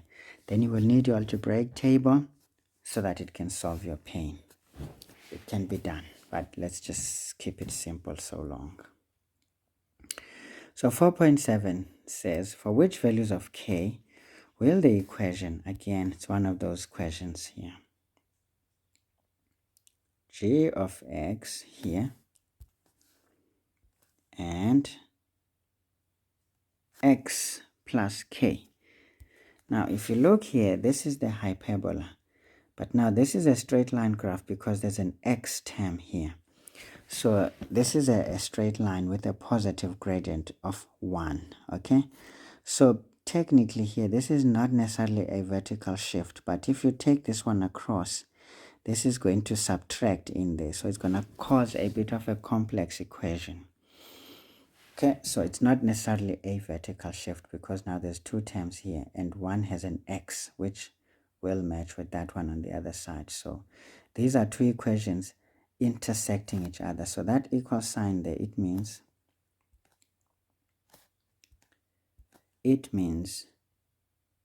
this is an intersection. So this is where these are coming together.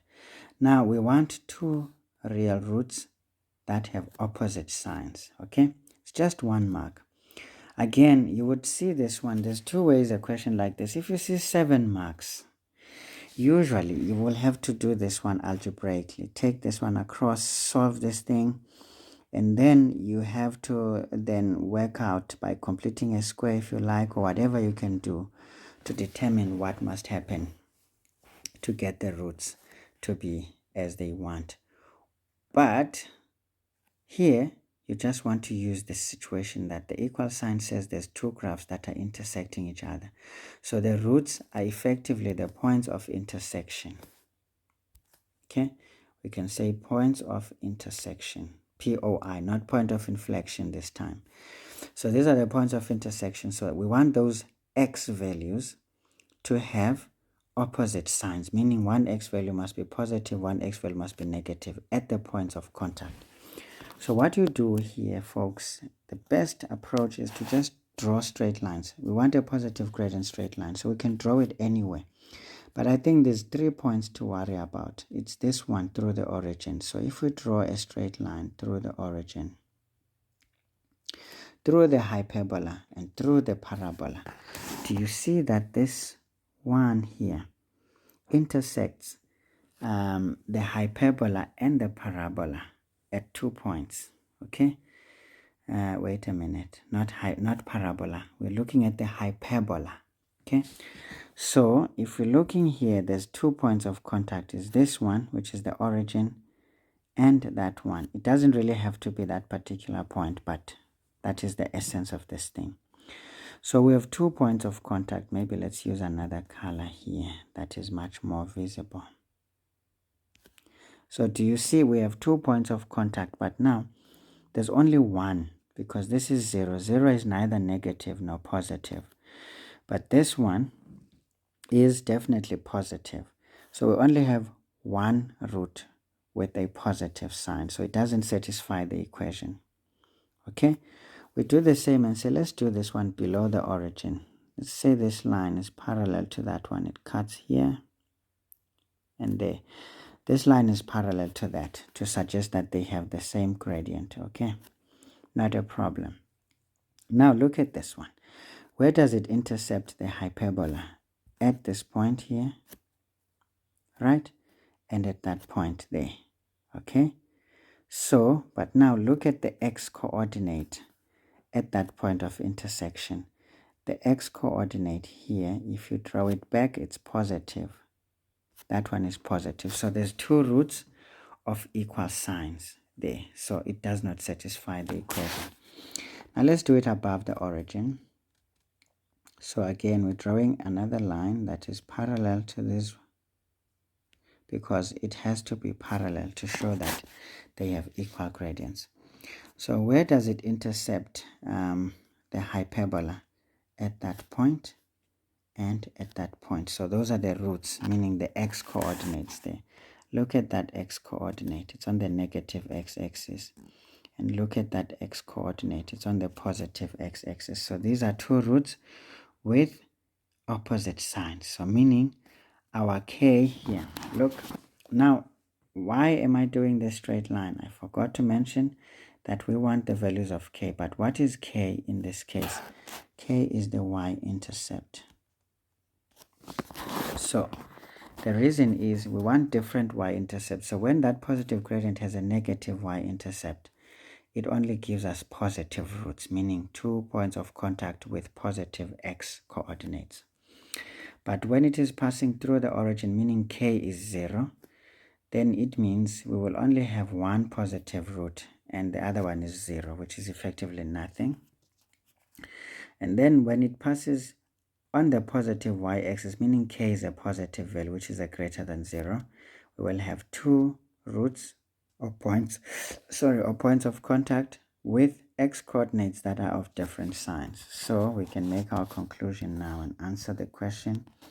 Say we know that, well, here, oops, not x, man, k, which is the y-intercept of our straight line graph, k must be greater than 0, because we can see when k is anywhere above the x-axis, it intercepts the hyperbola at 2 points, where the x-coordinate at one point is negative and the x-coordinate at another point of contact is positive. So this is not a very easy question, although it's just for 1 mark, okay?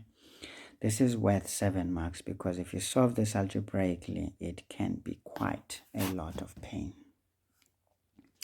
So there you walk away with your marks. So these again are one of those questions that at times if you don't see it, just run away and come back later when you are not under pressure. So hey guys, I'm worried our time bafowethu yo. Hey wena man, sifika nini kwi-finance? Yo zisengaka izinto. Looks like we're gonna take longer, and the more I keep talking, the more we take time. All right, let's get to this question 5. Question 5 says the graph of h of x is equal to a to exponent x. Okay, now when you look here, we can see that h is this one. So this one already tells us that our base is definitely greater than 1 because it's an increasing function. So for an increasing function, we know that a must be greater than 1 because a in this case functions as a base. Again, the coefficient of a, which is not given here, is greater than 0 because it's a positive answer.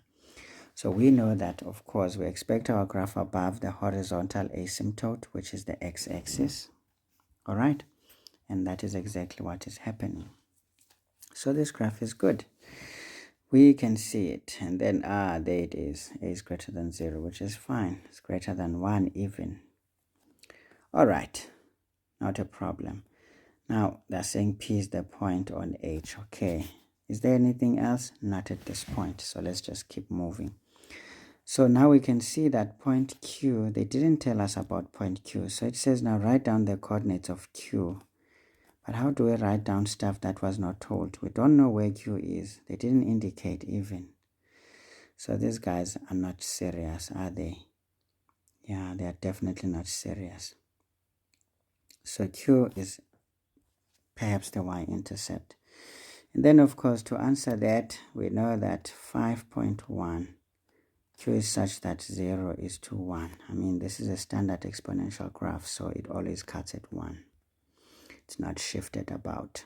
Okay, so let's quickly run through this one. 5.2, it says now determine the value of a. The question says determine, so we need to use point P. So we know that, well, what is this function again? It's h of x. So we know that h of x is equal to a to exponent x. Okay, all right. Now, what is the story there? We know that we have a point P, which is minus 1 is to what? A half. Okay. This is such that a half is equal to a to exponent minus 1. Okay, then you can say this implies you convert that to a power with a negative exponent and a positive base, because the base cannot be negative. So this is going to be 2 to the minus 1 equals a to the minus 1. Now again, you have a power there and another power there. They have the same exponents but different bases. But logic will tell us if these two are equal, it implies that our a must be a 2, because we drop the exponents. So we've got our a. Is it a positive number? Yes. And we expected a positive number for an increasing function. All right, guys. So this is easy again. So 5.3. Let's just keep moving and not worry too much. 5.3 says write down the equation of the inverse of h in the form y. So if you don't know this one already, the inverse of h in terms of x is going to be equal to, okay, maybe let's do it the way they said we must do it. The inverse of h is such that y is equal to the log of x, which is the exponent to the base 2. Now, I've done a video, in fact, a few videos where I show all these steps. So now we are at liberty because we're doing revision, just trying to show you guys how you can speed up so that you can make up the time to finish this in time and then get it right. But of course, because I'm busy talking a lot of nonsense every now and then, I will take slightly longer, but I'll try to make sure though it's not longer than is necessary. Okay, so that is it. 2 marks there. Nothing serious. 5.4. okay, 5.4 says sketch the graph of the inverse of h in your answer book. Clearly show all the intercepts with the axis. I'm gonna do it here, guys. I have the luxury to just cut the corners. So remember, that one crosses at 1. This one is gonna do the same. If this is 1 over here, okay, maybe let's not write it like that. Let's write it as a black number there. We have 1 over here. Then we can use this lovely color. So we know that, well, if the base is positive, it's a number greater than 1, this is an increasing function. So it's going to do stuff like, what are you doing? It's going to cut here and do its thing. It's going to do its thing like that. It never crosses the asymptote. Yeah. Spare that, my graph is looking horrible.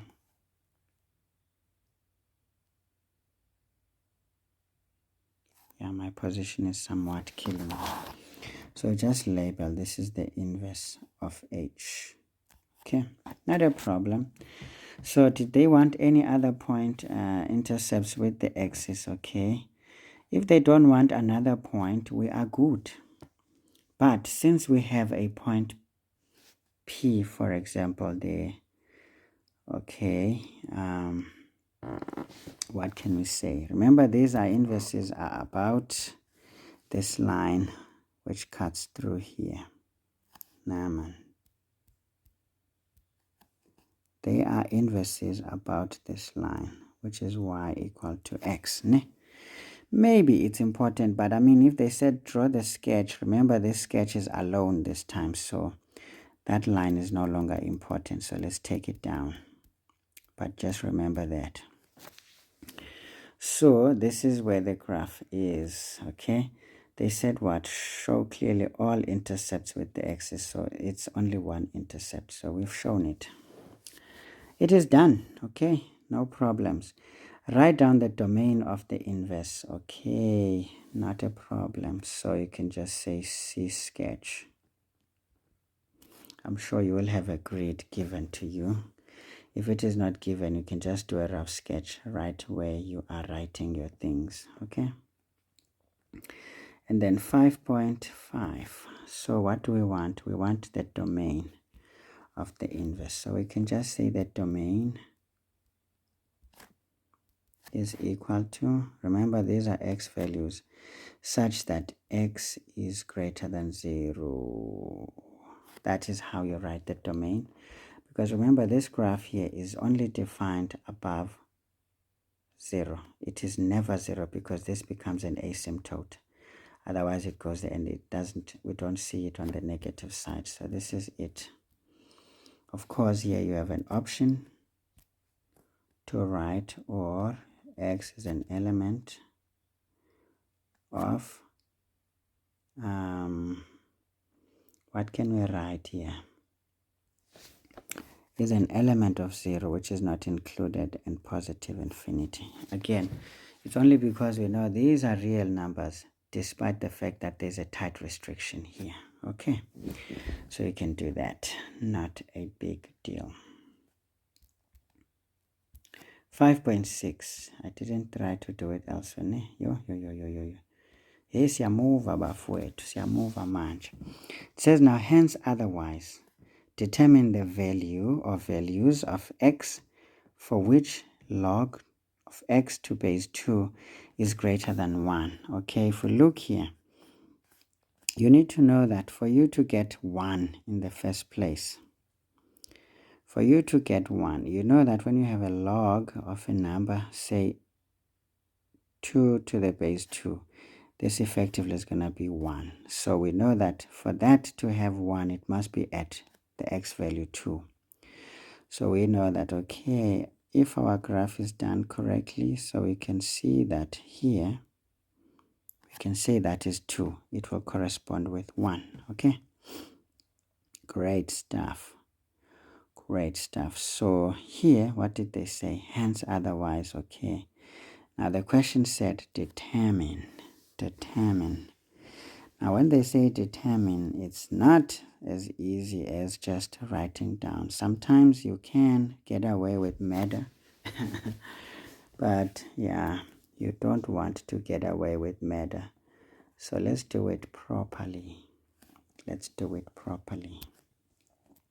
So we know that we want log of x to the base 2 to be greater than 1. And then the simplest thing you can do here is to convert to exponents. So x is going to be greater than the base 2 to exponent 1. And this already tells us that our x must be greater than 2, which is easy, not a problem. So once you are given logs, you can convert to exponents. It makes life a bit easier.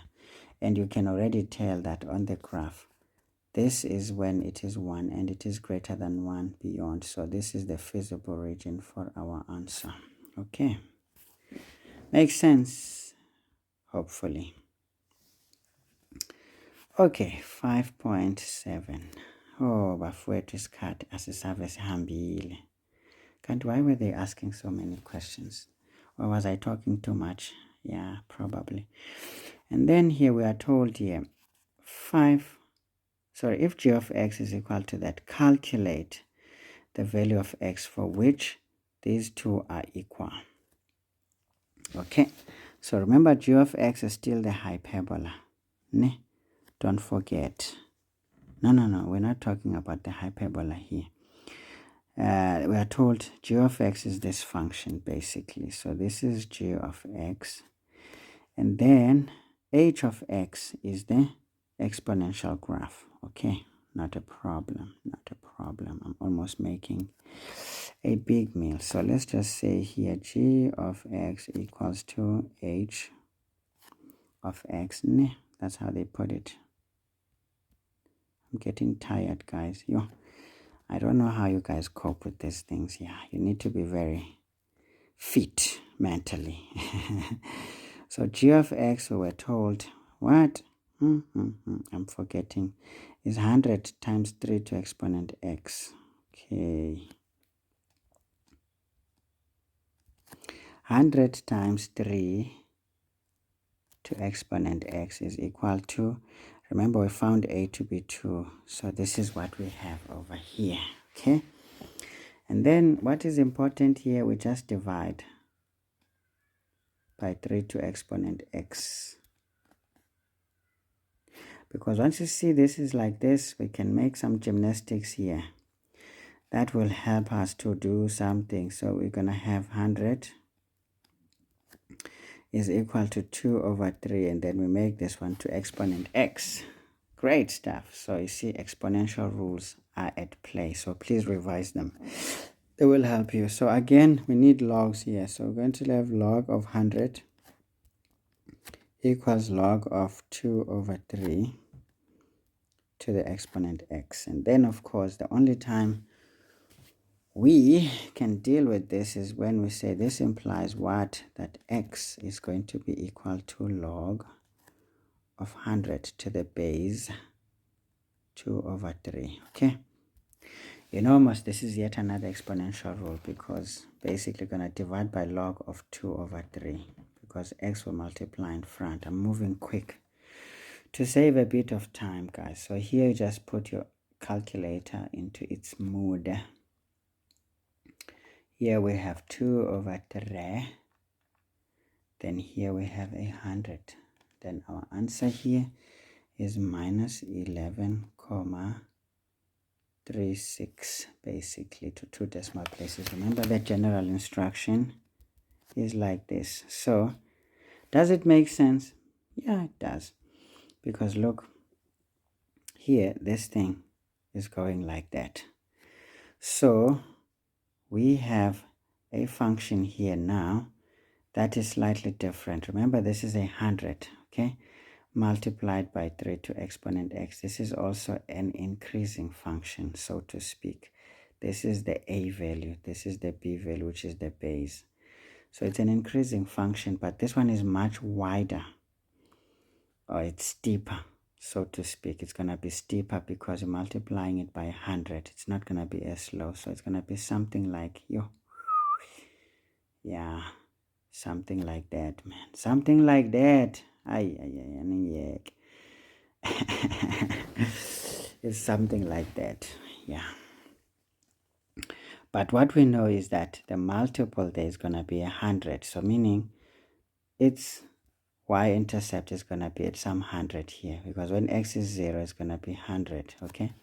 So this graph is doing stuff like this, bafowethu. Yo. So do you see they will intersect somewhere where x is negative? So it makes a bit of sense. So it may look scary, but always ask yourself, whatever I'm getting, is it making any sense? Now, understanding your graph, what it will look like, you will already tell that, yeah, definitely it's possible like this.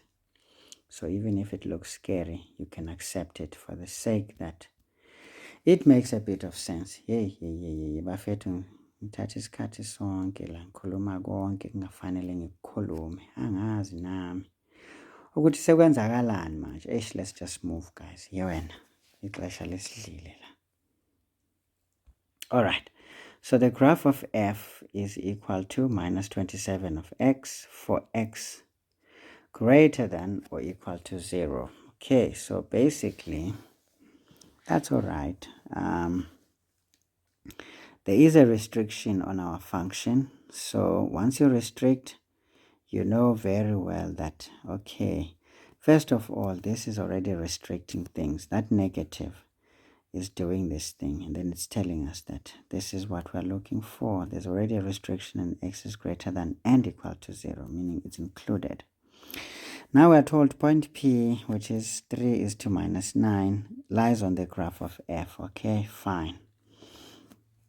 Now the question says, use the graph to determine the values of x for which f of x is greater than and equal to minus 9. So basically, this is basically 3 here, right? Because that is where that x value is.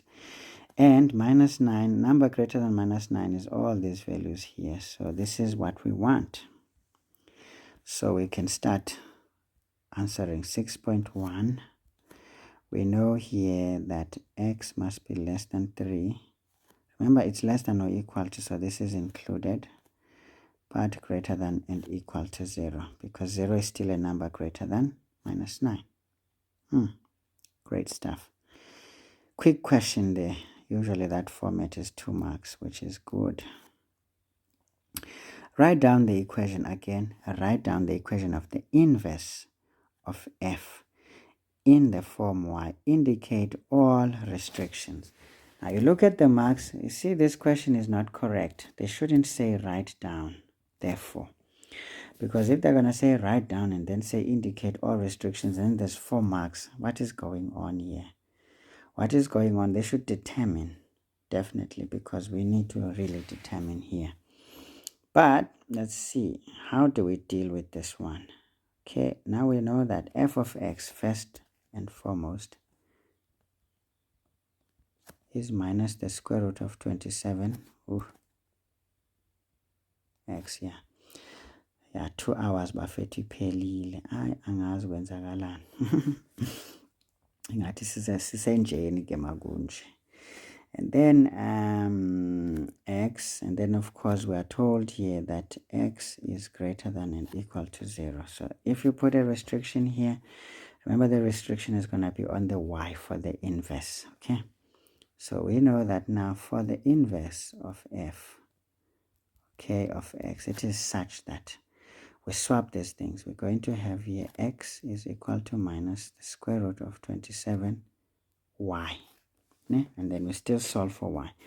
Then for us to get rid of the situations, we do inverse operations. Then it goes to tell us that x squared is equal to, once you square this thing, it's going to be 27y. Okay, not a problem, not a problem. And of course, you know here that y cannot be a negative number because we can't have a negative under the square root. So y must be less than, no. Y must be greater than or equal to 0. It can take 0 because 0 can be under the square root sign. Yeah. So do you see how that reverses here? Yeah, it's important because you can't just do that. And then you don't have that restriction. So that is good. And then now we solve for y. So therefore y is equal to, this is going to be x squared over 27 when you divide by y. And then of course we need to maintain that y must be greater than or equal to 0. It is important. It is important. And then again, this restriction for x is important because you can't have a negative under the square root sign. Alright guys, so this is cool. So they were giving a bit of marks here. So I do think for swapping the x and y, you're getting a mark. And then you're getting a mark for that restriction. And you're getting a mark for your inverse operation. So the 3 marks are heavily there. And then the final one is this one because you already got your restriction there. Okay guys, enough. Let's just move as fast as we can. Now it says sketch the graph of the inverse of f. Yo, these guys were on fire. In your answer book, indicate all the intercepts with the with the x's and the coordinates of one other point on your sketch. Okay, one other point. So that is good. So we know that, well, the inverse of Weto is effectively something like SWA. It's gonna do something like that. Okay, of course, coming from the origin. So it does something like that.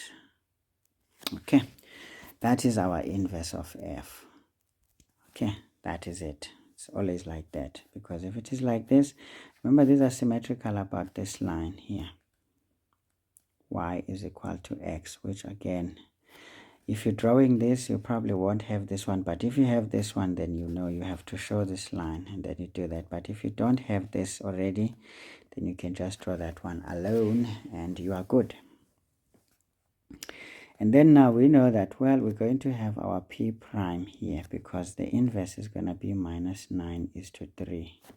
You swap those two, so that is the one other point, and then that is the intercept. So we are done. We are done. So you're getting your mark for the shape, right? You're getting a mark here for the shape, for showing this other point and the intercept. Okay, great stuff. All right, guys, let's do the last one.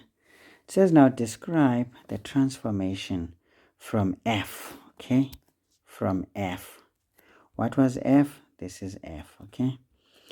and to G, when G is like that. Remember now G has a positive answer there. Still the same restriction, but there's a positive instead of a negative. So what happened? We multiplied by negative, and therefore if you multiply by negative there, this is basically what we call a vertical reflection, or a reflection about the x-axis. So you have something to say there. So 6.3, 6.3, we can say from f to g of x, it is such that we did a vertical reflection. Okay, done. Or you can say a reflection about the x-axis. So either one of these two explanations is good enough. So you walk away with your 1 mark. Let's get to the money. We love it, because if you don't love money, money loves you. But if you love it, it hates you. Now it says at what annual percentage?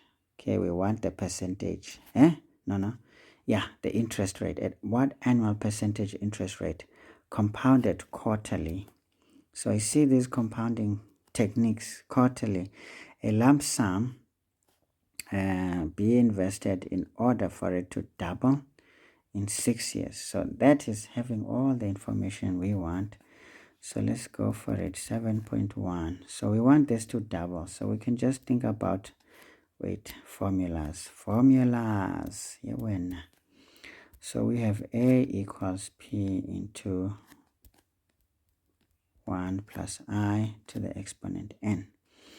Now this is a hypothetical lump sum, so you can say 2x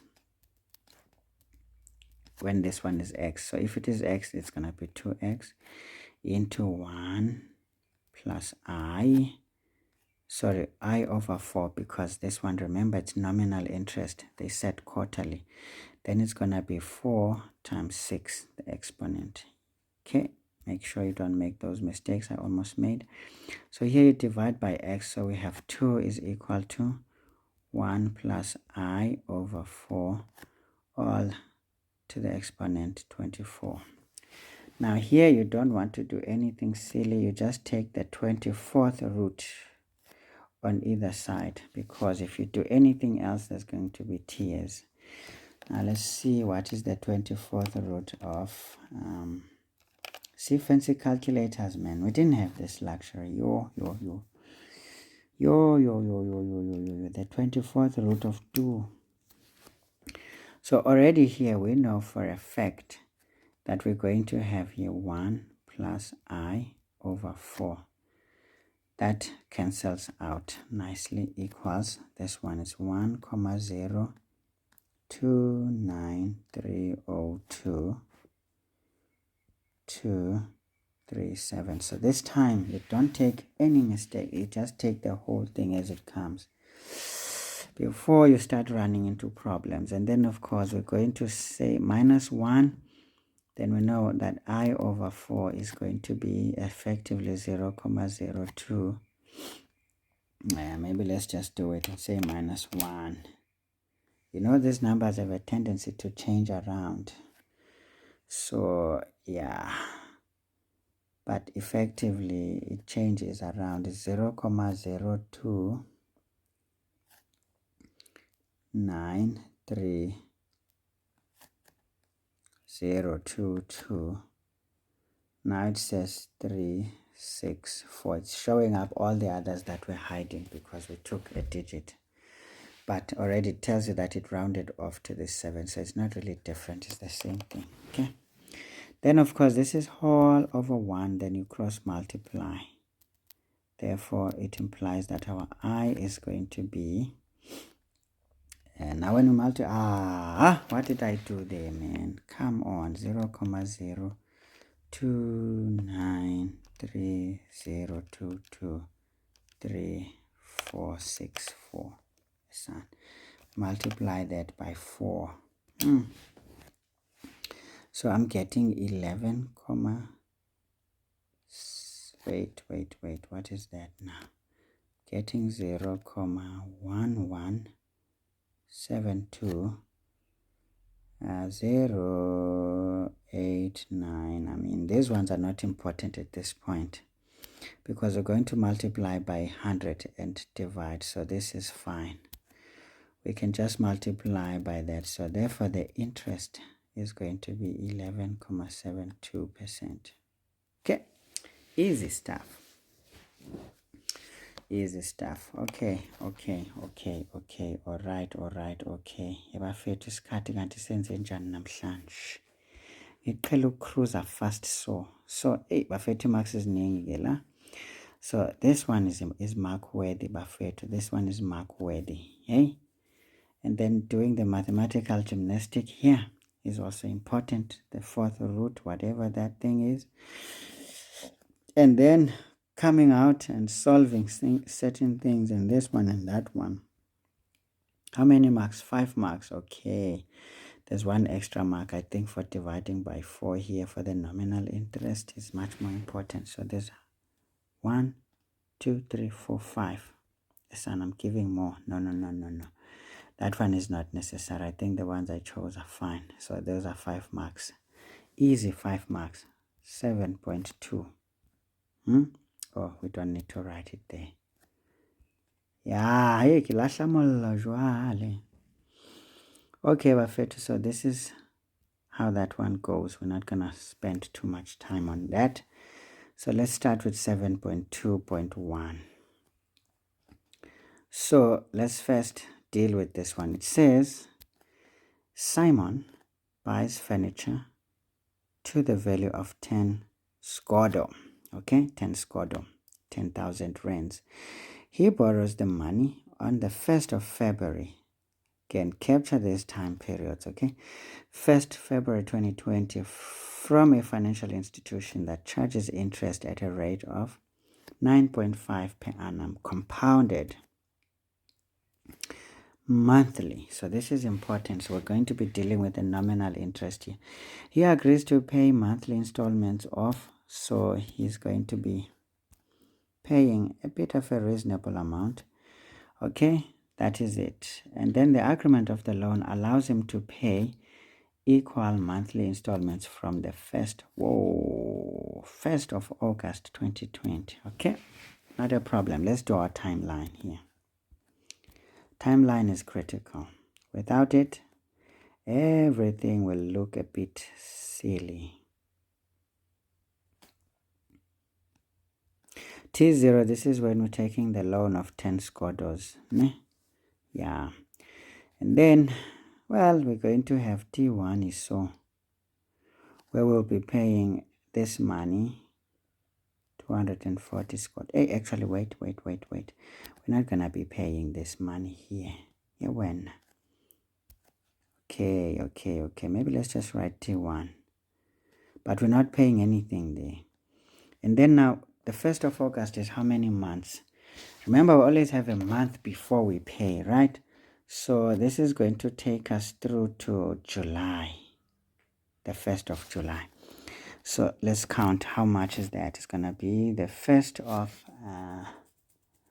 maybe let's say August minus the 2nd month is going to be 6. 6 minus 1 is going to be at T5.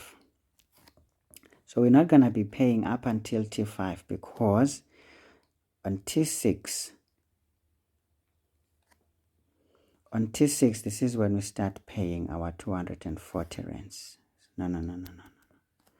Our 450 rands. Okay, we're paying it there all the way to Tn minus 1 and then all the way to Tn, which we don't know. Okay, so this is good. So please guys, be very careful on these things. So remember, we are going to accumulate interest all the way from here until there. Then we only pay a month later the first installment. So this is how it works. It always works like that, okay? And then let's do our, but this step is not really critical at this point. But remember, some situations, a lot of interest changes. So you want to show that this is 9.5% per annum monthly. Okay, so all right, now we have a situation here. Yeah, I think we captured everything that we need at this point, so we can move. So the question says, calculate the total amount owing to the financial institution on the 1st of July, which is definitely the T5 period. Definitely T5. Okay, happy that they gave us that. Sometimes they don't give that, and then you have to figure it out. Where is it? You have to find this guy, and if you make a mistake, you are dead. Okay, so we have 7.2.1. Okay, now we know here the amount owing is basically the compound interest. So A here is going to be just P into 1 plus I, sorry, to the exponent n. So the amount that we took here is just 10 scodo, right, into 1 plus. Now this is nominal interest, so this is going to be in 0.095 over 12 because it's monthly. And then for how many months? For 5 months. So let's calculate how many squatters there. How many squatters? 10,000 into 1 plus 0.095 over 12 to the exponent 5. Okay, guys, so this is 10,402 rands 15 cents. Okay, so it's not bad, eh? It didn't owe too much. It owed just 400. So lapsing for like 5 months, you only piled up a 400 extra, which is a monthly installment. So it's not too bad, you know. It's not too bad. So how many marks were we getting here? 2 marks. Yavanna. Correct substitution. And then the final answer. Yo, these guys are stingy, yo. 7.2.2. Alright guys, hey, time angisalibhekanga nokulibheka manje isikhathi sesihambe kakhulu. Now, how many months will it take Simon to repay the loan? Okay, so we want the period. So I'm happy now that we want to find out. Okay, basically guys, this is a present value formula, right? Present value formula is going to be this X amount, which is what we pay, 1 minus this 1 plus I to the exponent minus n all over I. Okay guys, I already know my gymnastics here. I'm not going to be beating about the bush. This implies that our n is going to be minus log.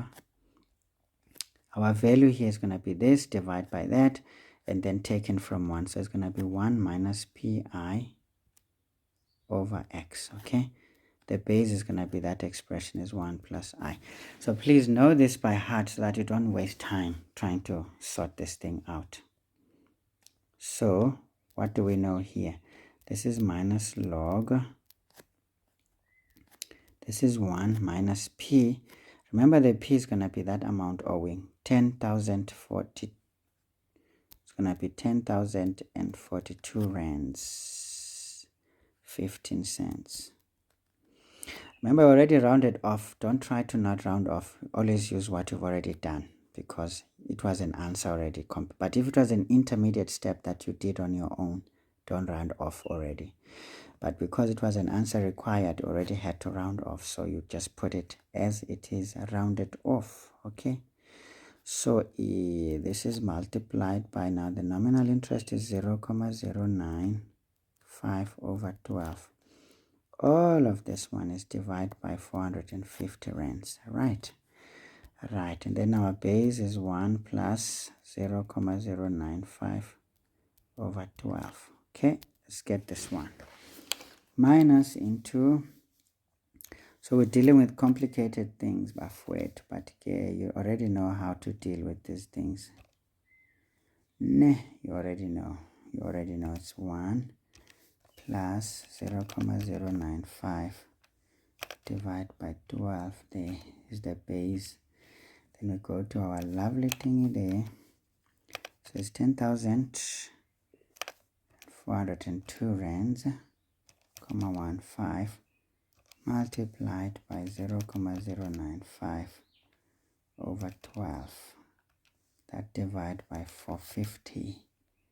So this fancy calculator is high as normal. So this is 25,63. Of course, if it is comma something, remember this is months, so we need a whole number. So to the nearest is 26 months. Ne.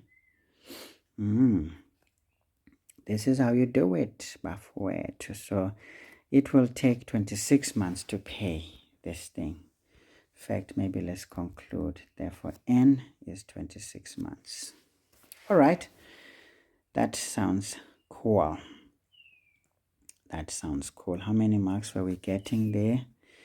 We're getting 4 marks. Yeah, this is the standard 4 marks. Bafwet. Here is the correct substitution into the correct formula.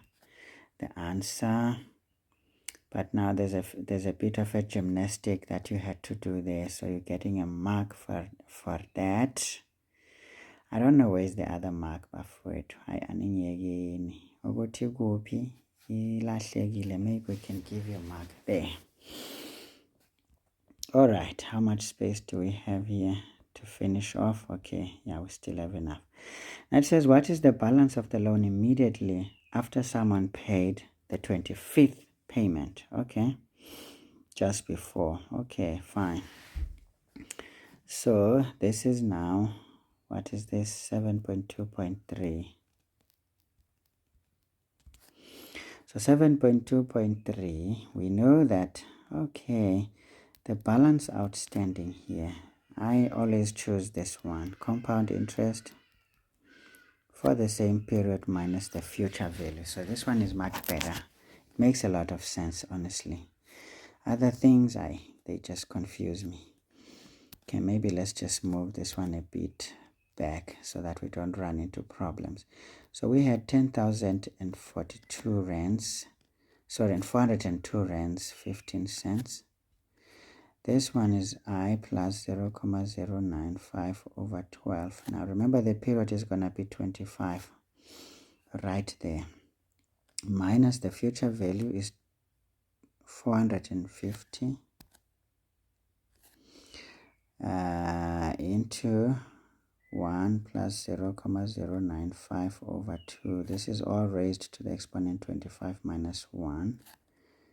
Okay, we close that. We divide by 0,095 over 2. Okay, good stuff, good stuff, good stuff. So let's just get our money there and see how much we were owing these guys.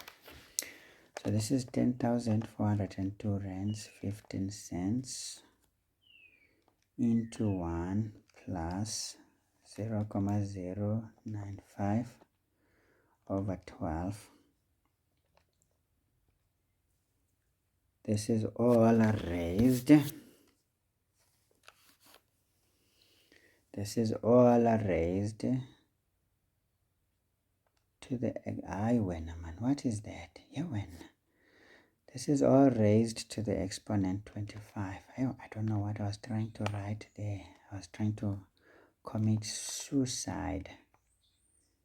You know, suicide is not allowed at this point. 0,095 over 12. Okay.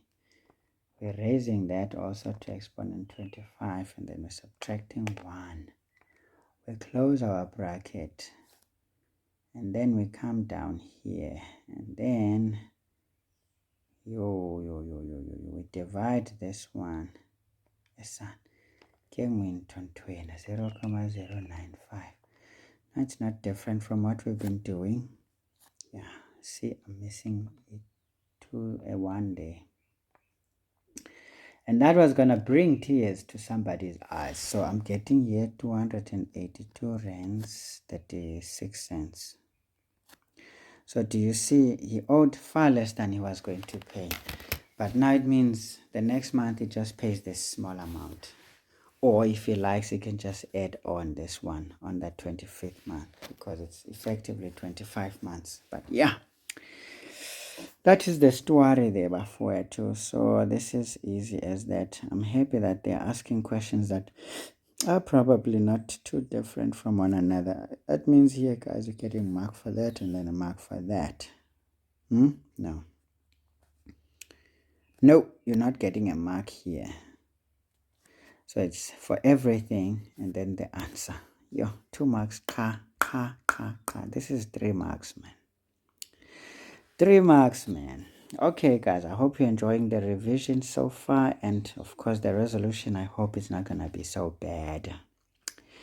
All right, guys. Let's get to question 8 and see how fast we can run with this one. So we have here 8.1. So we have to differentiate from first principles. So we know that f prime of x is going to be equal to the limit as h tends to 0. This is, say, Isaac Newton's quotient. Showed you how it is derived, so please don't disappoint me on this one. These are free marks, guys. Don't be losing marks here. So this is the lim as h tends to 0. Now we substitute. So what do we have here? We have 3. Where you see x, you're going to put x plus h, then you square that. Plus 2, where you see x is x plus h, and then minus the entire function, which is 3x squared plus 2x. Okay, all over h. All right, not a big deal. So just going to work nicely this time. Lim as h tends to 0 of our lovely expression. So let's just do the expansion. This is 3 into x squared plus 2xh plus h squared. And then this is going to be plus 2x plus 2h. This is going to be minus 3x squared minus 2x. Okay, this is over h there. So we first again continue doing the thing that must be done. But why is it slanting now? I don't want the slant here. Do not be slanting when now. Limit as h tends to 0. This one is just a bit of work. This is 3x squared plus 6xh plus 3h squared plus 2x plus 2h minus 3x squared minus 2x. Okay, all over that. And then of course a few guys do a number on each other as they always do. So what we are left with here is the limit as h tends to 0 of, now let's deal with this one. So basically we have here 6xh plus 2h plus 3h squared over h. Okay, and then we take out the highest common factor, but this time it's not going to be all these numbers, it's just the h. So this is where you just take the lowest common factor basically, not the highest. So we're doing the LCF, okay? This is only where you're allowed to do that. So this is 6x plus 2 plus 3h over h over there. And then these h's take each other out. We have the limit. No, let's not even do this one, wasting time. So this is going to be now 6x plus 2 into 3 plus 0, which is basically 6x plus 2. And that is the answer. All right, guys, so you already know that even if you did the power rule here, this is going to be 6x plus 2. So if we get the same, we know we did it. All right, so let's quickly get to 8.2. 8.2 says we have to sort this one out. Of course, the first thing you do here, you know that y is going to be equal to 4 to exponent a half, like that, minus 8 times x to the exponent minus half here. All right, plus pi r cubed. Okay, easy stuff. So now that we have it linear, we can say this implies that dy over dx is going to be equal to, now we do that, it's going to be 2. Remember, when you multiply half in front, it's going to be 2x. Now a half minus 1 is minus a half, right? Think so. Let me just be careful. 0.5 minus 1 is minus 0.5. Okay, then we multiply here, we're going to get a 2 here. Half of 8 is 4, right? Now minus this minus 1 is going to be minus 3 over 2, right? Let me just double check. Minus 0.5 minus 1. Yes. And then here we're going to have a plus 3 pi r squared. You know what, guys? Once you get here, you don't want to complicate your life, because you get a mark for this, for that, and you get a mark for these conversions here. That's how you score those 4 marks. So don't complicate your life, just keep moving. We are out of time this time around. I don't know why.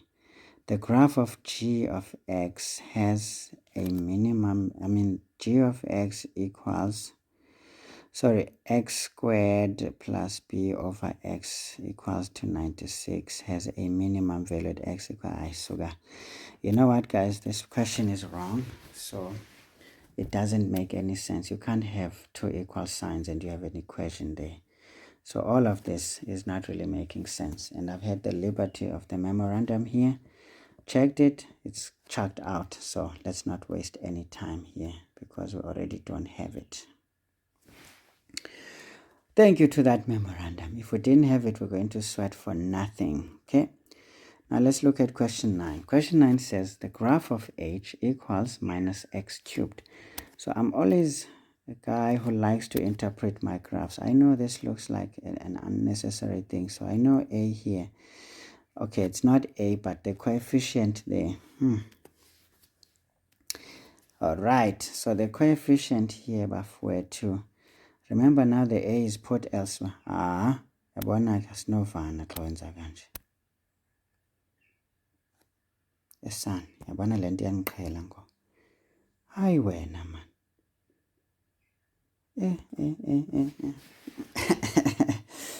Hayi, zesilungu ziyadelela bazithanda ne. Okay, so it's showing all my work with my student now. Okay, not a problem. It's no crime at all. Now, let's have a look here, guys. We have our coefficient here, that is minus 1. Okay, so minus 1 is less than 0. Okay, so if it is less than 0, we expect a graph like this. So do we see something like that snake here? Yes, so there's no tricks here. They didn't give us some flips or derivatives. At least we can believe it for now. The rest we don't know. Sketched below. Okay, fine. Now I told A and B, which is 6. So B here, basically they're telling us that B is 6 and 0, are the turning points of H. And then of course, if you have a turning point that is also an x-intercept, there's equal roots there. Okay, just remember that. And then of course, the origin is 0 and 0. So we have the intercepts of this graph. And then of course, point A is a turning point as well. Okay, T is that point here, 3 is to Y. Okay, the graph of H passes through the origin, so we've already established that. Okay, fine. It says now show that A equals 12 and B equals minus 36. Of course, we have the roots here. We're going to do the root form. Ne? Yeah, 9.1. We know that our f of x, did they say f of x? Indeed, before I start lying, it's h, you see? This guy is used to f of x. So this is h of x is equal to, remember this is going to be a into x minus the first root into x minus the second root. But this one is squared. Why do I know that? Because an x-intercept is also a turning point. Okay, I know that my a here is minus 1 into x minus the first root, which is 0, into x minus the second root, which is 6, and then we square that.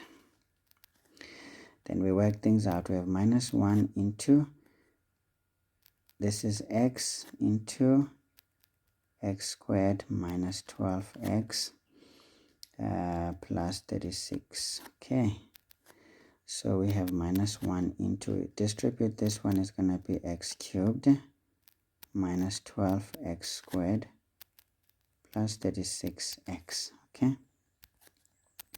then we distribute the negative inside, is going to be minus x cubed plus 12x squared minus 36x.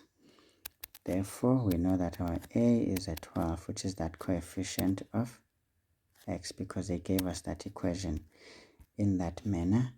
And then, of course, the coefficient of x, which is our b there, it is minus 36. So, and b is equal to minus 36. Okay, so again, I've taught you guys how to deal with the cubic function. I've given you a nice lesson, a very on point. It's long, yes, but trust me, it has everything you need to answer any question on a cubic function. I did the same for the parabola, did the same for the hyperbola, the same for the exponential graph, and its inverse, which is the logarithmic graph. So please, guys, if you don't know these things already, please go have a look at those lessons, and hopefully they will help you gain your confidence. All right, so we are good. And you can already see here that the c here is effectively 0, this one here, because this is where the graph cuts the y-axis. Okay, so that was a bit easy. How many marks here? 3 marks. Wow. Substituting into the correct formula and getting those two. The rest was the mathematical gymnastics. They say you should be knowing already. Okay, guys, let's not talk too much. Calculate the coordinates of A. So it's the turning point. Okay. Okay. So 9.2, I think. Yebo. 9.2, we know that A is such that the first derivative, oops, I like A.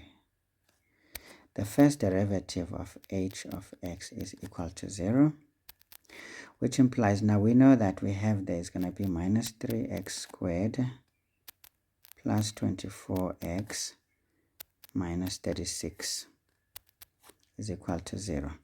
These things can be divided by 3, so this is x squared minus 8x plus 36 by 3 is 12 equal to 0, which we can further factorize.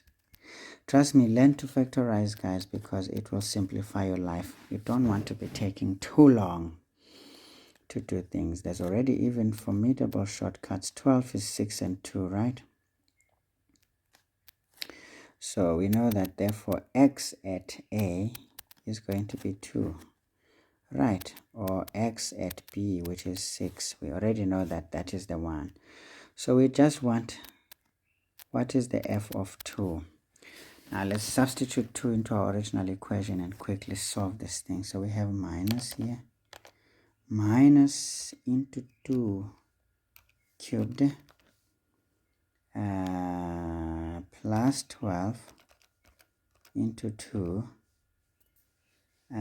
squared minus 36 into 2. So I'm getting a minus 32 here. So this is minus 32. Therefore, A is the point 2 is to minus 32. Okay, because that's what we wanted. We already know that this one is 0, so we're not going to bother ourselves with that one. All right, guys, how many marks there were we getting? 3 marks. Yo, these guys are stingy guys over there. So, well, to do the derivative is critical. Then to get that value and to get the coordinate eventually. But I think here the most important is those values. Then putting them together is just You know what, you already know what to do. Okay, guys, so let's get to this one. It says now calculate the value of y. Okay, we have a point there, we have a function, so we're not in trouble. So 9.3, we know that, well, y here is equal to f of 3, isn't it? So this is minus into 3 cubed plus 12 into 3 squared minus 36 into 3. Let's just solve that one. Oh, I keep writing f. Yeah, when is h. Okay, so let's do this one. So now I'm not gonna bother myself. I just substitute into my already existing expression there. Yeah, bafetha isikhathi kule game singishayile impela. So I'm getting minus 27. Okay, so that is the answer because they wanted the y value. All right, let's keep accelerating. Maybe we might just do the time that we need. But yeah, this looks like one of those exams that must have done a number to people. Remember, we even skipped a question. Nelishwa bana bantate. Impa he, ke tla etsa jwang? Ho lokile ha o le jwalo. How many marks? Heaven. 1 mark is son. Okay, that is it. So do we have a 9.4 elsewhere? No. So we're doing everything all the way. Okay. 9.4. What is that? Now 9.4 says, is the graph concave up or concave down at point T? Show all your calculations. Okay, not a problem. So basically we need to find the point of inflection here. We want to find the point of inflection because we are not sure what we're going. So let's just say the point of inflection. Please don't write POI, write point of inflection. I'm really tired here. Second derivative of x must be equal to 0. This implies, now if we do that derivative, remember we already did the first derivative, so this is going to be minus 6x. And then plus 12, equal to 0, right? Right. Yes, that is the one. Aye man, what is that? Where's my first derivative, God? What is going on here? There it is. It's actually 24. I almost gave you poison, guys. Ooh, plus 24. Okay, not a problem. Plus 24. Okay, so therefore our x there at the point of inflection is going to be minus 24 divided by 6, which is 4. Okay, great. So now we're only interested in that x coordinate. Of course, we can already tell there that, all right, this point here, remember this is 3, so 4 is somewhere here, which is a point ahead of that one. So the point of inflection is ahead of this one, so it only starts changing to concave down there. So it is still concave up at T. Okay, so we can say here, well, we can see that, well, the H, I keep writing F, yeah, when H is concave down, sorry, no, up, such that x is less than 4. Yeah, therefore H is concave up at T, which is 3 is to 27 minus 27. Okay, not a problem. That is sorted, guys. Yeah, hey, yeah, this thing is doing a number on me now. I'm feeling a lot fried at this point. 3 marks. Okay, first of all, what is important, this derivative is very much important in finding that point, that x coordinate at the point of inflection in the final answer. The rest is just, what is evident. So the idea is it is concave up. Why? Because this is still before the point of inflection, and we know this is the case looking at the sketch. Okay, determine the coordinates of the point of inflection. Are you serious now? Or they want the coordinates, so already have one coordinate. Okay, not a problem. So 9.5, we know that the point of inflection, please don't write POI, write the full thing, is given by h at 4, isn't it? We got that one, which is equal to what? So we just go back to our sketch. So if you see, when you don't eliminate things a bit, just put a 4 in there. This saves you a bit of time, so sometimes let your calculator sit there. Don't be in a hurry to eliminate things. As you see now, it's helping me a lot. So this is minus 16, which makes sense because it's definitely a point above that point T. We can say therefore the point of inflection is such that x is 4, y is minus 16. So you're getting your 2 marks, but I think you can get it either way. Okay, right. Yeah. Let's get to this question 10, bafowethu, and see if we can really make the time. I think we can if we don't talk nonsense here. Question 10 says a hotel has 72 rooms to let to clients, and then the daily rent per room is 500 rands. Okay, now they're saying here, if the rent is increased by 100 rands per day, then it says 2 rooms can be left vacant. Why do you say can? It's either we leave it or we don't. Okay, so the problem here is that if the story says 2 rooms can be, I mean, it's a matter of if or not. So anyway, so we're going to deal with the situation that says 2 rooms are left out. Okay, because that's the minimum, because you don't want to count a minimum, maybe a maximum. You can count. This is effectively a minimum and say can. You can or you cannot. So we're just gonna go for the can, for the minimum value, so that we know that minimum, this is what we have, maximum is something else. Okay, now the story comes again. These guys, the rent is Rx per room per day, where x is greater than 500 rands. All right, now it says here, okay, show that the total daily income is this one. Now if you inspect this, sometimes when you don't have an idea, because questions like this are silly in nature, so you don't have an idea, look at this expression, it's quadratic. So this already tells you have a sequence here. That is a quadratic sequence. So remember, sequences and series are not just there to finish in question 2 and 3. They can be brought in anywhere, indirectly. So I would imagine we have a situation like that. Let's just find out. Okay, so 10.1.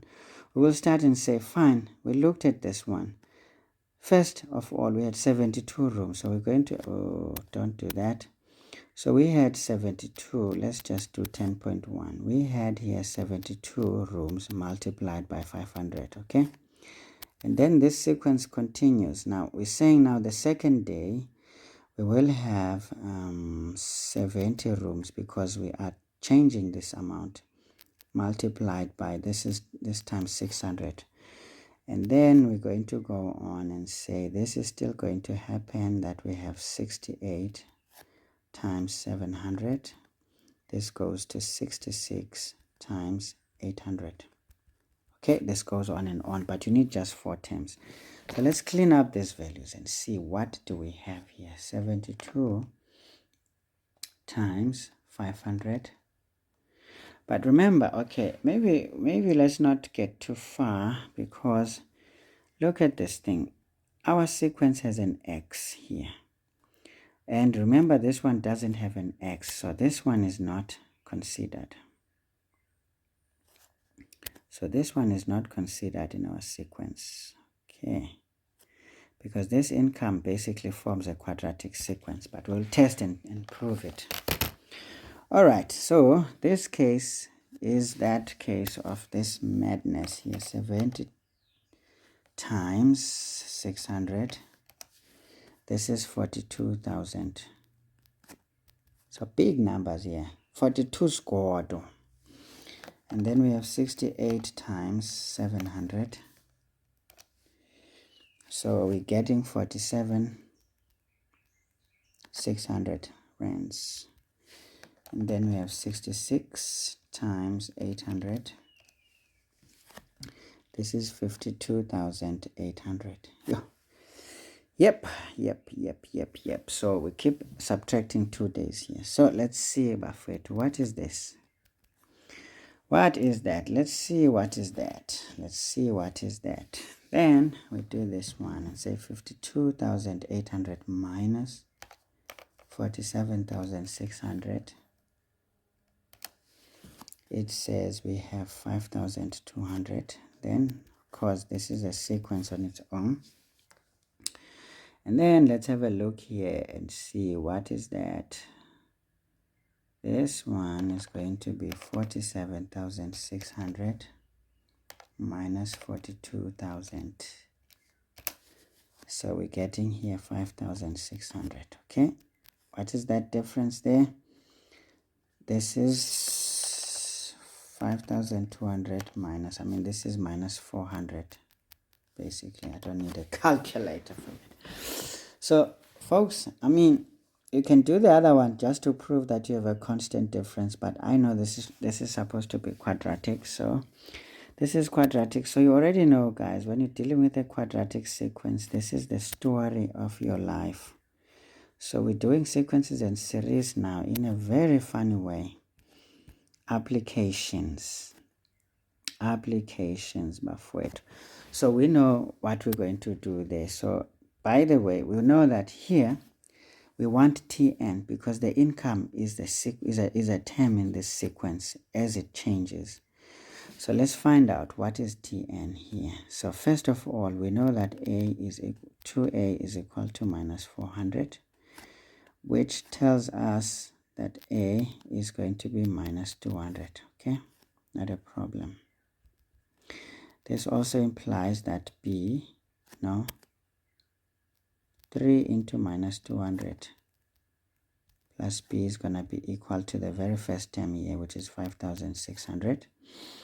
Therefore, b, I'm trying to move fast, but perfectly the time is going to chow us a bit.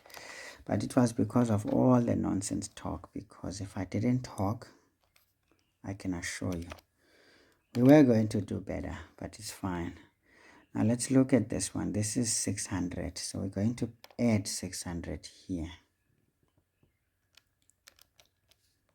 Okay, this is 6,200.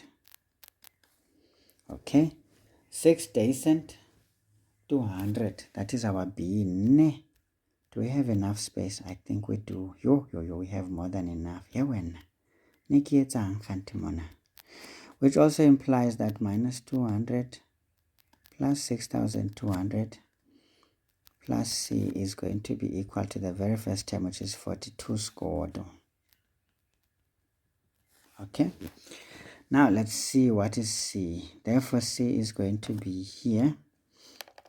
Now we have 42 squared here. This one is 6,000. If you take out 200, we're going to add. We're going to add 6,000 here. So we're getting 48 squared. So our C is 48 squared. Let me just be sure if I'm doing the right thing here.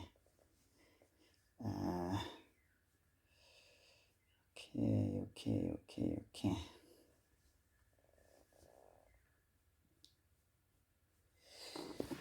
All right. Okay, all right.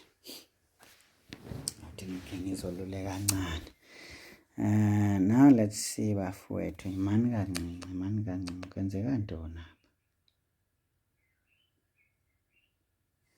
What is going on? What is what? Yane. Make. I don't want issues here. Issues are not allowed.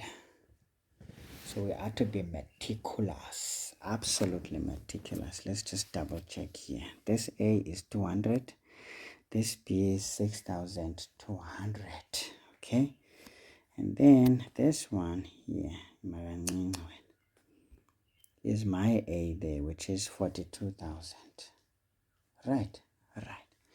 And then this 42,000 is going like this.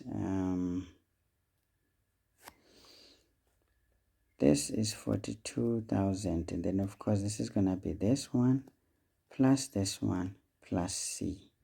So this is 6,000. So 6,000 when it comes this side is gonna be 48 squared.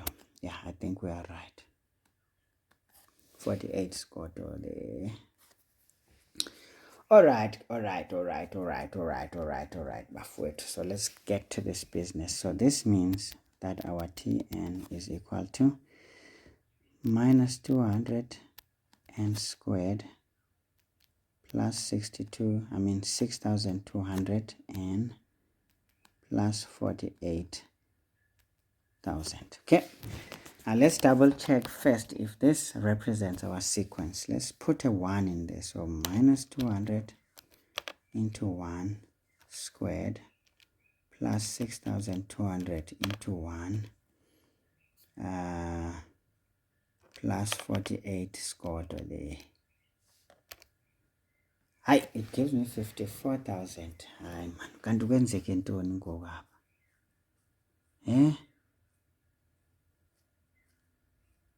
Hi man. What is that? This is 600 man. Yeah, when ish. I messed up here.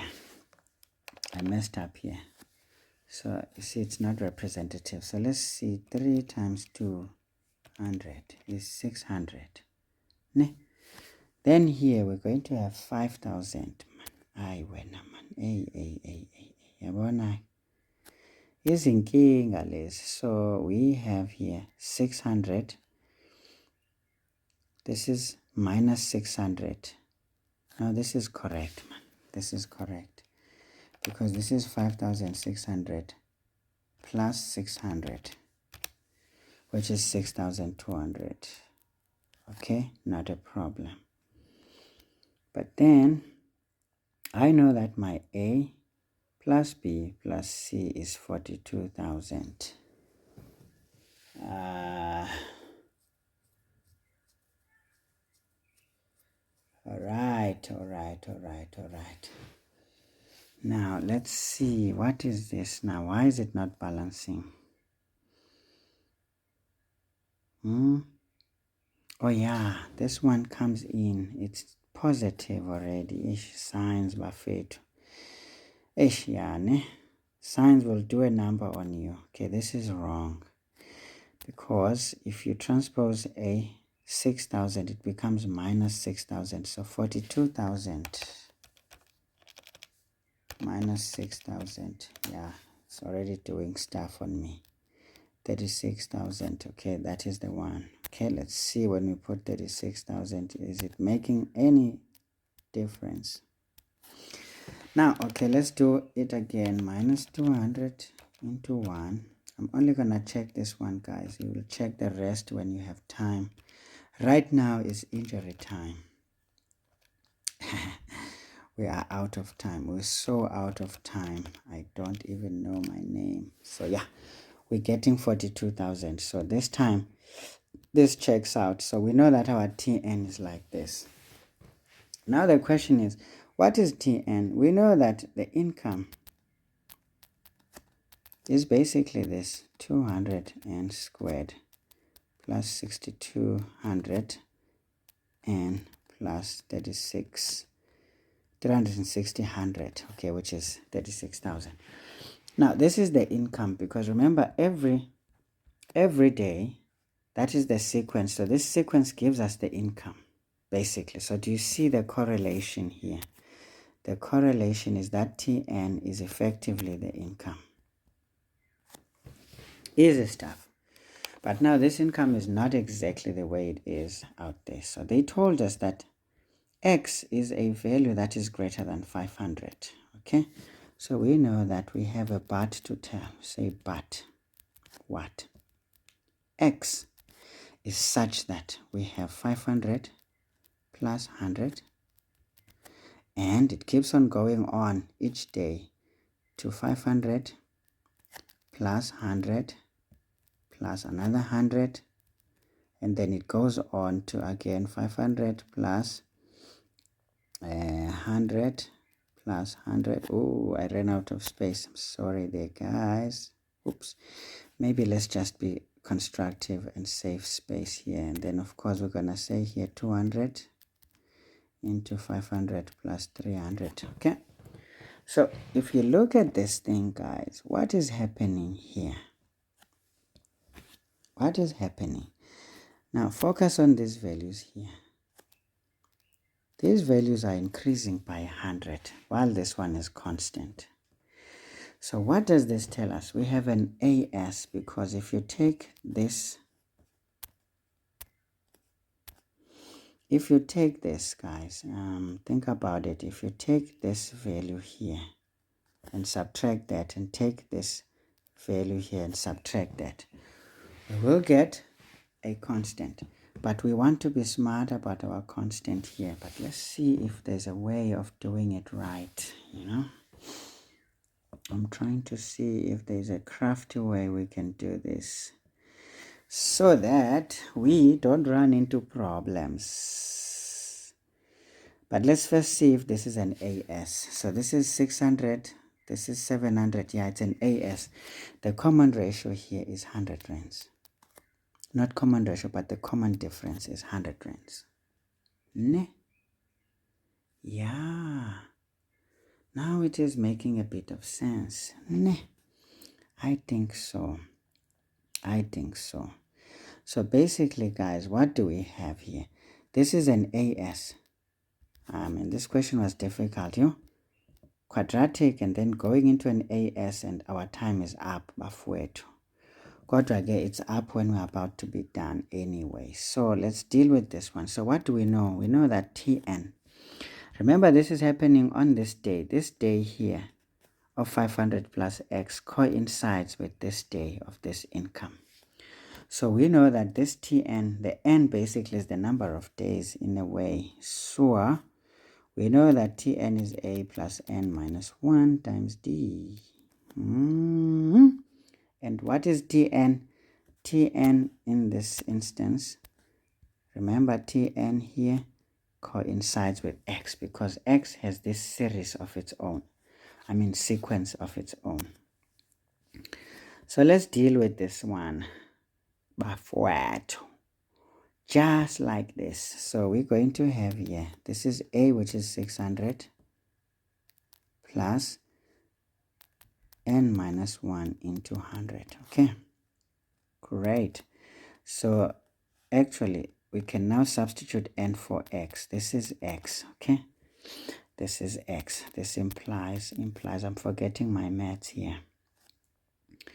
Now what is this? This is basically 600 plus 100n minus 100.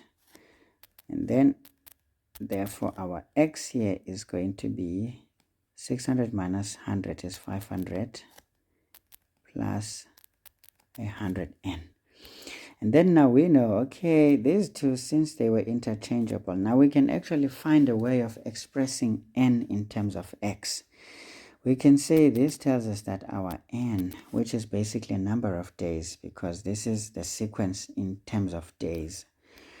So it's going to be, you then transpose, the 500 is going to be x minus 500 divided by 100. Okay, so now we can say, this n is the same as this n over here.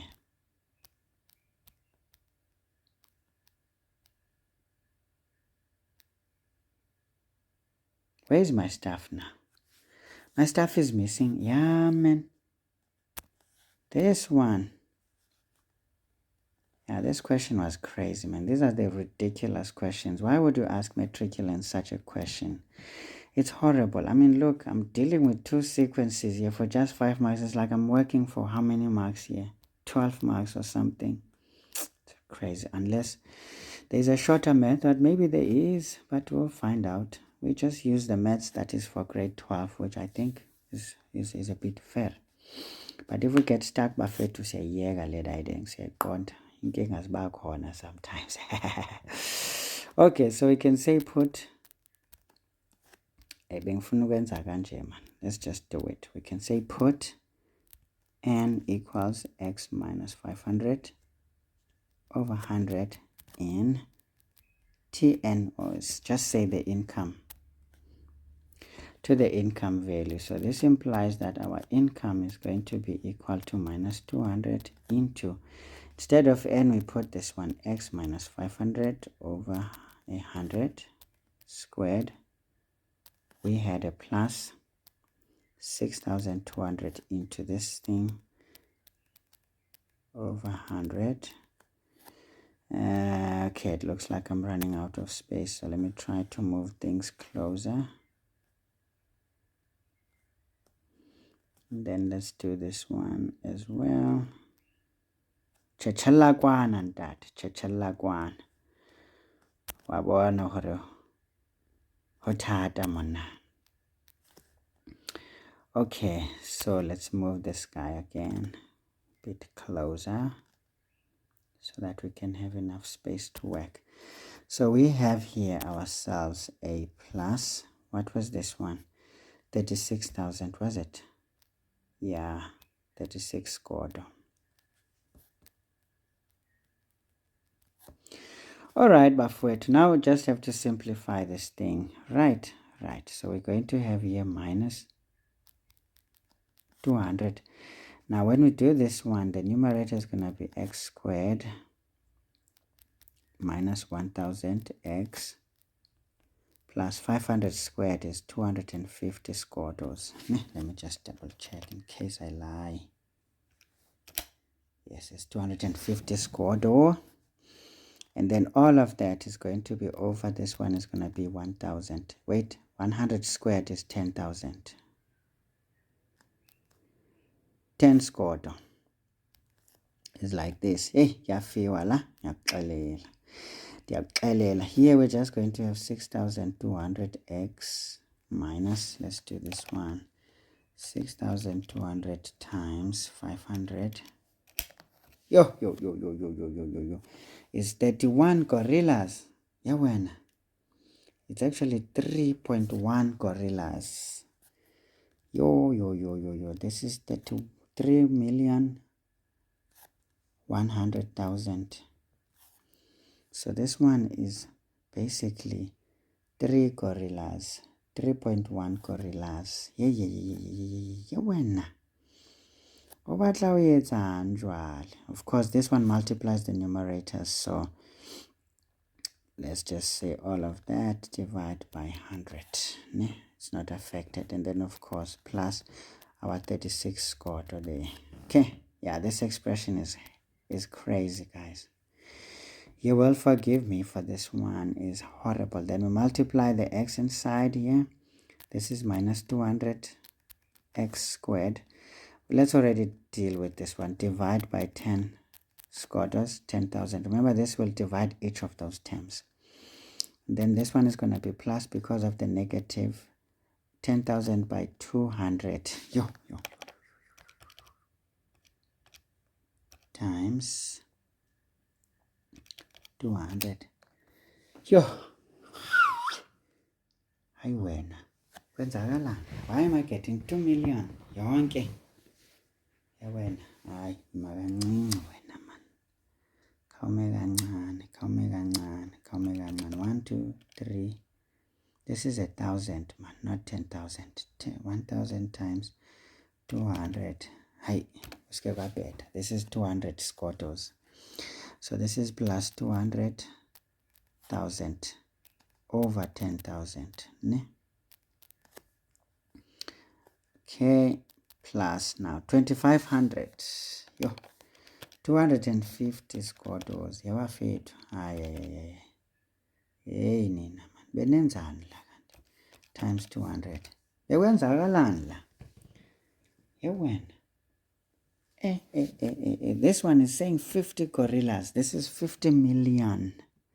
But this one must be negative, ne? The 50 gorillas must be negative. So this is 50 gorillas here. Yay! Zange ndayibona into enje. Over 10,000. Okay. We are almost at what we are supposed to do. So this one, I think we've done our signs properly. So we're dealing with this guy here. So this is going to be plus. This is basically 6,200 over 100 minus 3.1 gorillas there.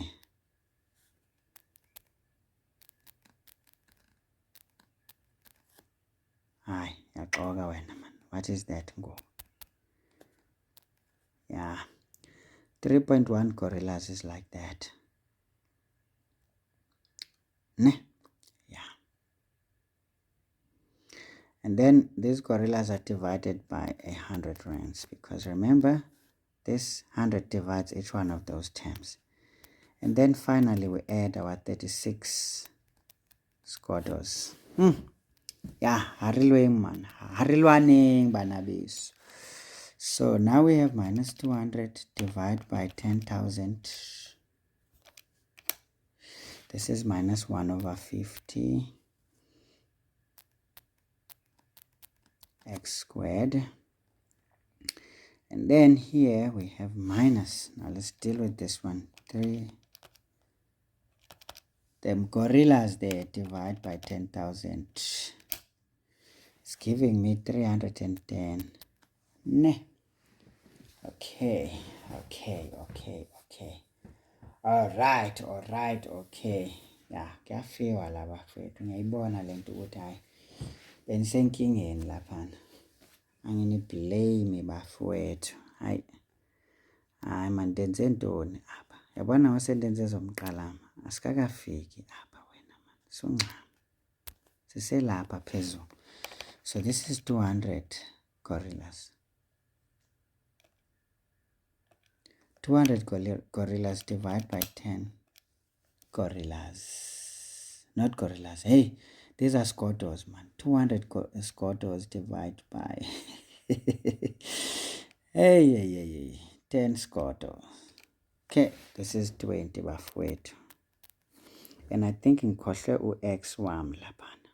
Yeah, there's an x here. Engimlibeleyo. So kuno x apha. Ne? Bona nje sendenza amaphutha nje so. And then let's see 50 gorillas. 1 2 3 1 2 3 divide by 10 squatters. Yeah, ne 5,000. Hayi sizawubona khona ukuthi kuphuma ntoni lapho. Masibone la 6,200 divide by 100 is 62. Actually there's an x here again. Yewena kanti kutheni ngonilahla umlilo? There's an x there, okay? Not a problem. And then we're subtracting this one, okay? 31 3.1 gorillas, ne? Divide by 100. So this one gives us 31 squatters. 31 squatters, and then of course plus 36 squatters. Okay, let's finally deal with this one. Now we have like terms here, 20x and 62x. So our formula was written with the other one first. So that is basically where we're going. So 62 plus 20 is 82. X, of course, minus 1 over 50 x squared, which is what they said. Now let's see if these ones. deal with each other. So this is minus 500,000 minus 31,000, which is minus 36 plus 36, so they actually cancel out. So hayi ekugqibeleni, okay bafethu, hayi angazi laba bekwenzakalani la, they were just being ridiculous if you think about it. So they literally took a quadratic sequence and put an arithmetic sequence inside it, and then they want you to deal with those two simultaneously. Yeah, that was horrible.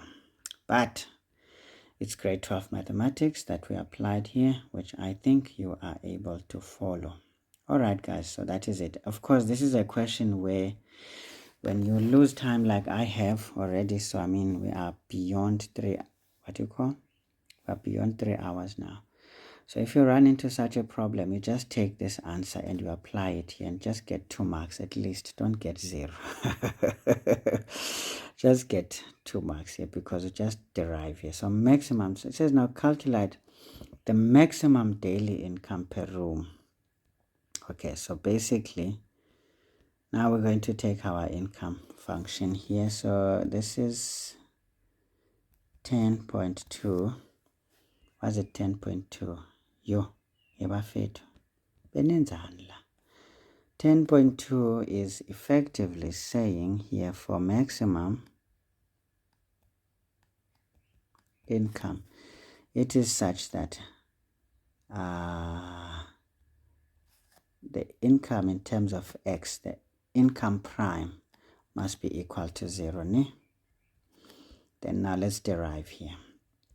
Thankfully, everything is in order, so it's going to be 82 minus 1 over 50. Hey, when? No, I'm lying now. Don't lie, Mr. Makhamba. So we multiply the 2 there, 2 ones, 25 times. So it's going to be 1 over 25x equal to 0. And then we fix this thing and say minus 1 over 25. X is going to be equal to minus 82 over 1. Cross multiply there. What are we going to get? We get minus x is equal to, actually, why do I want to cross multiply? I don't need to. At this point, it's a bit complicated. Let me just do the things that must be done. So this is 82. Now I just simply divide by minus 1 over 25 minus 1 over 25. So that is out. It implies that my x is going to be equal to, this one is fine, then this is 82 by 25. So this is 20,050. Now they're asking what? What is this question here? Calculate the maximum daily income. Then we're going to take back the x. So the maximum daily income is like this. So you can say therefore the I max is going to be 82 into 2050 minus 1 over 50 into 2050 squared. Let's see how many rands is this thing. So times 82. This is 168,100 minus. So, okay, maybe I should not do this to myself. At this point, I'm tired. To do it step by step is just not a good idea at this point. 2050 minus that fraction 1 over 50 into 2050 squared. This is 84,000 and 50 rands, which is not bad. I mean, it's not bad. You're making more than the number of rooms, so yeah, there's some profit somewhere. All right, guys, this was a horrible question. There's nothing I can say. It's ridiculous. It should not be allowed. But again, maybe my approach here is the problem. But remember guys, maths is always maths. If you have standards to align yourself with, you will always get things right. So it's a higher grade question. I mean, my only fight with this question is that the problem I have with it is that you guys don't get to choose between higher grade and standard grade. So if you are doing higher grade strictly, I would say fine, suffer, sweat, and try to die if you can, or survive if you can. But now, pure maths in this instance is not really straightforward as to whether you're doing it in standard grade or higher grade. So it's a bit unfair. It's an unfair question. For me, I would dispute this one so that students just get their marks here. Give them the entire 7 marks because that was a bit silly. Anyway, without wasting too much time now, let us go to our situation bafowethu and finish off this thing. Let's do probabilities. Question 11. Now we're told events A and B are mutually exclusive. So once you hear that word, it means probability of A and B, meaning these occurring together is 0. So always remember that. So now we're told PB is equal to twice the probability of A. So we're going to use the addition rule here. Then it says P of A or B is equal to 0.57. Calculate the probability of B. So not a big deal. So we have here 11.1. So let's just go for it. 11.1.1. So we know that P of A or B is going to be equal to PA plus PB minus P of A and B. Okay, easy. So what did they say was the value there? 0.57. So this implies that 0.57 is equal to, they said now PB is twice PA. So did I read that correctly? PB is twice PA. Okay, so we're just going to leave this one as probability of A plus 2 into probability of A, and then of course minus 0. Those substitutions are quite significant. So which also implies that 0.57 is equal to 3P of A. So therefore, P of A is going to be 0.57 divided by 3. So let's see here. 0.57 divided by 3. Okay, it's 19 over 100. So I'm going to leave it. Okay, they gave us this one in a decimal. We want to do it like that. So it's 0.19. Therefore, the probability of B is going to be 3 times 0.19. Then we just simply multiply that by 3, so it becomes 0.57. Ha! Hey wena. Aze ngakubona mhlola. Akubona mhlola. Makancinci. 19 over 100.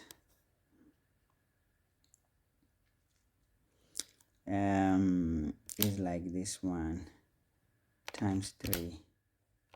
Yo, 0.57. Yeah, when we're getting 0.57, which is what we already have. Hayi bafethu thina ngathi ngiyayithanda ukubuza nje le mpendulo.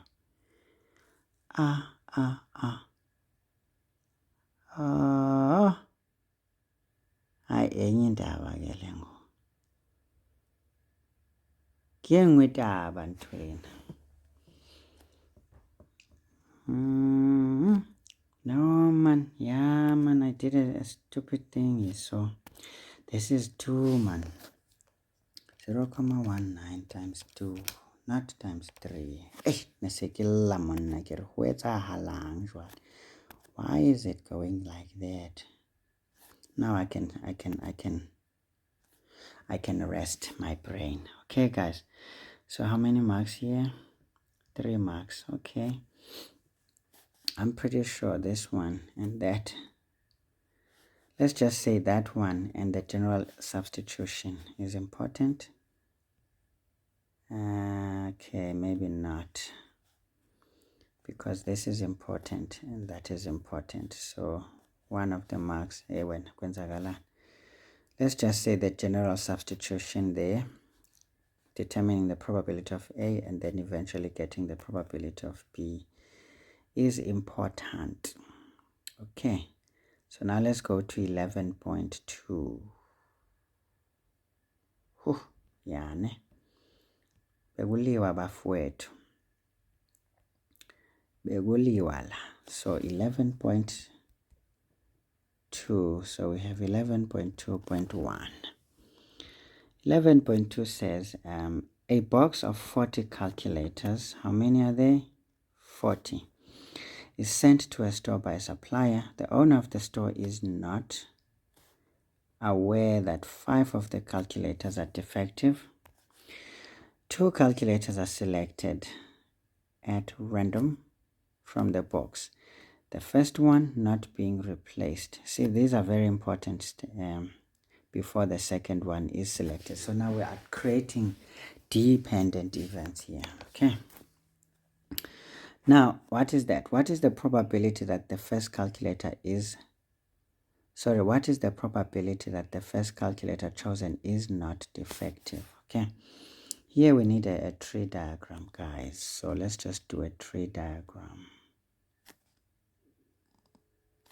So we can say this one is good, this one is defective. Okay, now the second one can be good, it can be defective.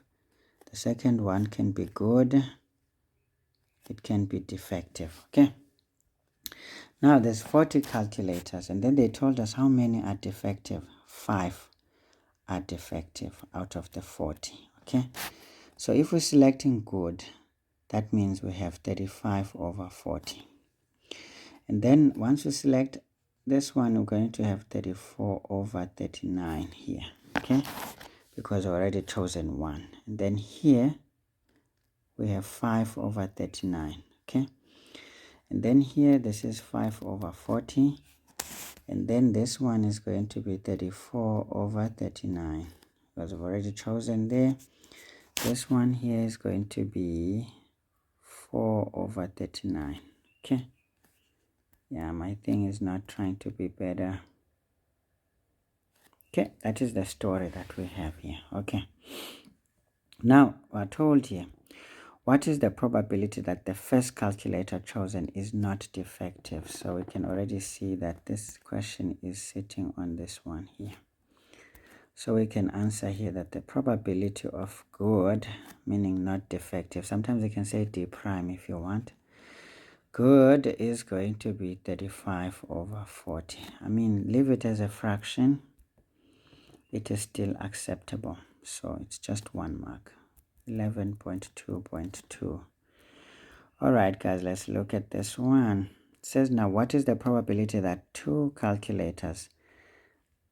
if two calculators are selected, one calculator is defective and the other is not? Okay, so basically we're looking at here, there's probabilities here. So one is defective and one is not. So it's either we're choosing this arm here or we're choosing this arm here. So it's either or. One is defective and one is good. So these are the two areas that we have to do. So when it is either or, we add the probabilities. So we know that P, A or B. No, not P, A or B. P, G. No. What am I doing? P, G. Yeah. G and D, or D and G. Because one is bad, one is good. It's going to be those probabilities. Remember, we multiply here. The one arm here is going to be 35 over 40 multiplied by 5 over 39 plus this side is going to be 5 over 40 multiplied by 34 over 39. So we're just going to use our fancy calculators here and not sweat at all. Times 5 over 39 plus, don't do it, yewena, sikandina 5 over 40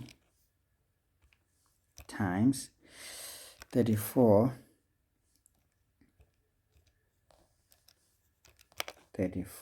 over 39. Yeah, I hope kuvele kulunge bafethu. This is 23 over 104. Leave it like this. You don't want to create problems for yourself, so this is what we get. Okay, all right, not a big deal. So 11.2.3, what is that? If I win, what is the probability that if two calculators are selected, both are defective? Okay, now we are moving down this one, so we're going this way. So this is the arm that we're looking at. Okay, so we can say now the probability of D is going to be 5 over 40 multiplied by 4 over 39. Okay, so we have 5 over 40. I'm tired, but where to? I can only imagine how you deal with these kind of things. Those who were writing this one in Gauteng, they felt it, I'm sure. It's 1 over 78. Which I think you leave it like this as well before you run into problems. Okay, guys. Hey, I caught. This one was long. I'm not even going to bother with the marks. Let's get to the next question. 11.3. It says now 4 different economics books and 3 different life sciences books are required to be placed in a shelf, of course in a row, right? Now they say if you decide to place any book in any position, in how many different ways can you arrange the books? Of course there's 4 plus 3, so we have 7 books here. So 11.3.1, we have 7 spots, 1, 2, 3, 4, 5, 6, 7. So we'll have 7 options, 6 options, 5 options, 4 options, 3 options, 2 options, and 1 option. Of course, we're multiplying all these things. So this is going to be equal to 7 factorial, which you know how to do that on your calculator. This is basically 5,040 different ways. My different is dying here.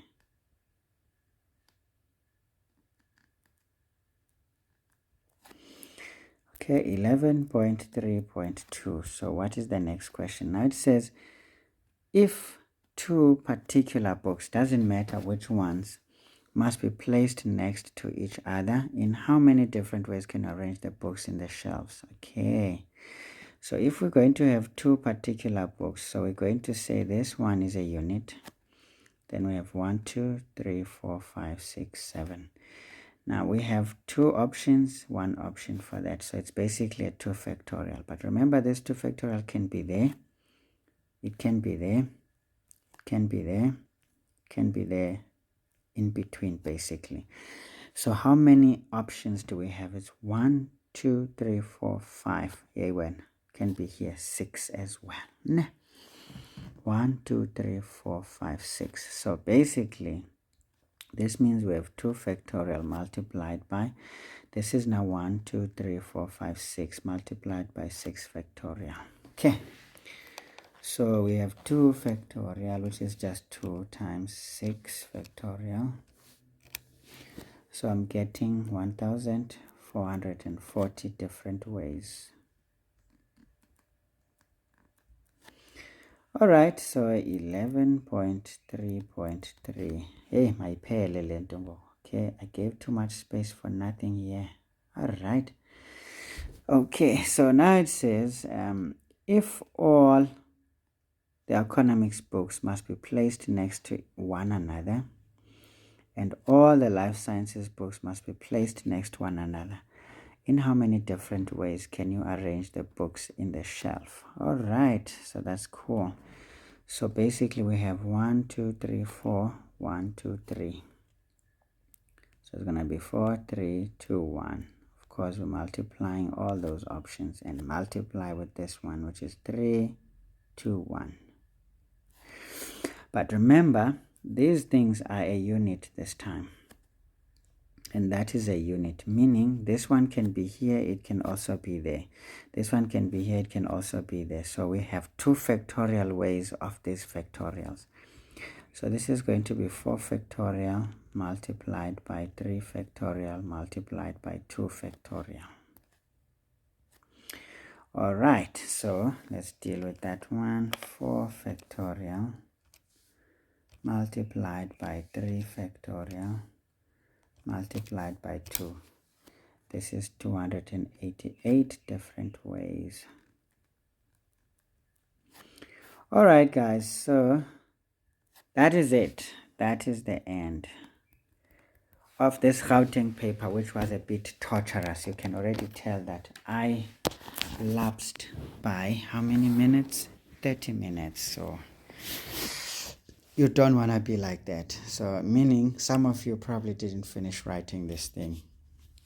But what I'm saying is, if I can stop talking too much, if you start cutting on the talking, maybe you may do something like 3 hours 10 minutes, which I think they can give you maybe 5 extra minutes, you know, so you can do something in those times. So I hope, guys, you enjoyed the video. Of course, if you spot something, you let me know, and if you have a comment on any of the approaches, you also let me know. Otherwise, good luck with your practice, good luck with your preparations. But as I said, please make sure you understand things better than just, you know, knowing how to do standard stuff. You can already see here, this question was boxing you and me. I got boxed here, definitely. This question was boxing us, but yeah, we eventually got it, but probably there is a shorter method. But for me, what is important is when you have an approach, that approach will always work, okay? So when you have an approach, it always works. But remember, your approach must be a grade 12 approach, meaning all that you've learned in grade 12, you must know how to use it effectively. And like I said, I teach these things such that you can answer almost any question that you are given. But probably your challenge would be, you may not know to find the connections where they are hiding. But once you see where the connections are, you will be able to deal with these things much more effectively. I mean, each year they keep bringing something special. So this is one of those questions, which I think it's ridiculous though, for matric level type of question. But yeah, they've asked it and you've experienced it and it's done now. All right, guys, without wasting further time, goodbye for now. I think I'm going to do what I promised, which is the functions. Just take a few functions so that you can fortify your strategy on how to answer those higher order questions on functions. And then if I find some time, there's someone who requested that I do the paper from Limpopo and the paper from the Western Cape. If time allows, I will do either one of those papers, or if I realize time is just injured, I'll just do a walk on functions, because you can see these things carry a lot of marks. So you probably want to know even how to answer the higher order questions there so that you can just score 100% to ensure that you already obtain a pass on functions alone. And then you mix with the others, you get your best mark. Otherwise, guys, goodbye for now. See you in the next video.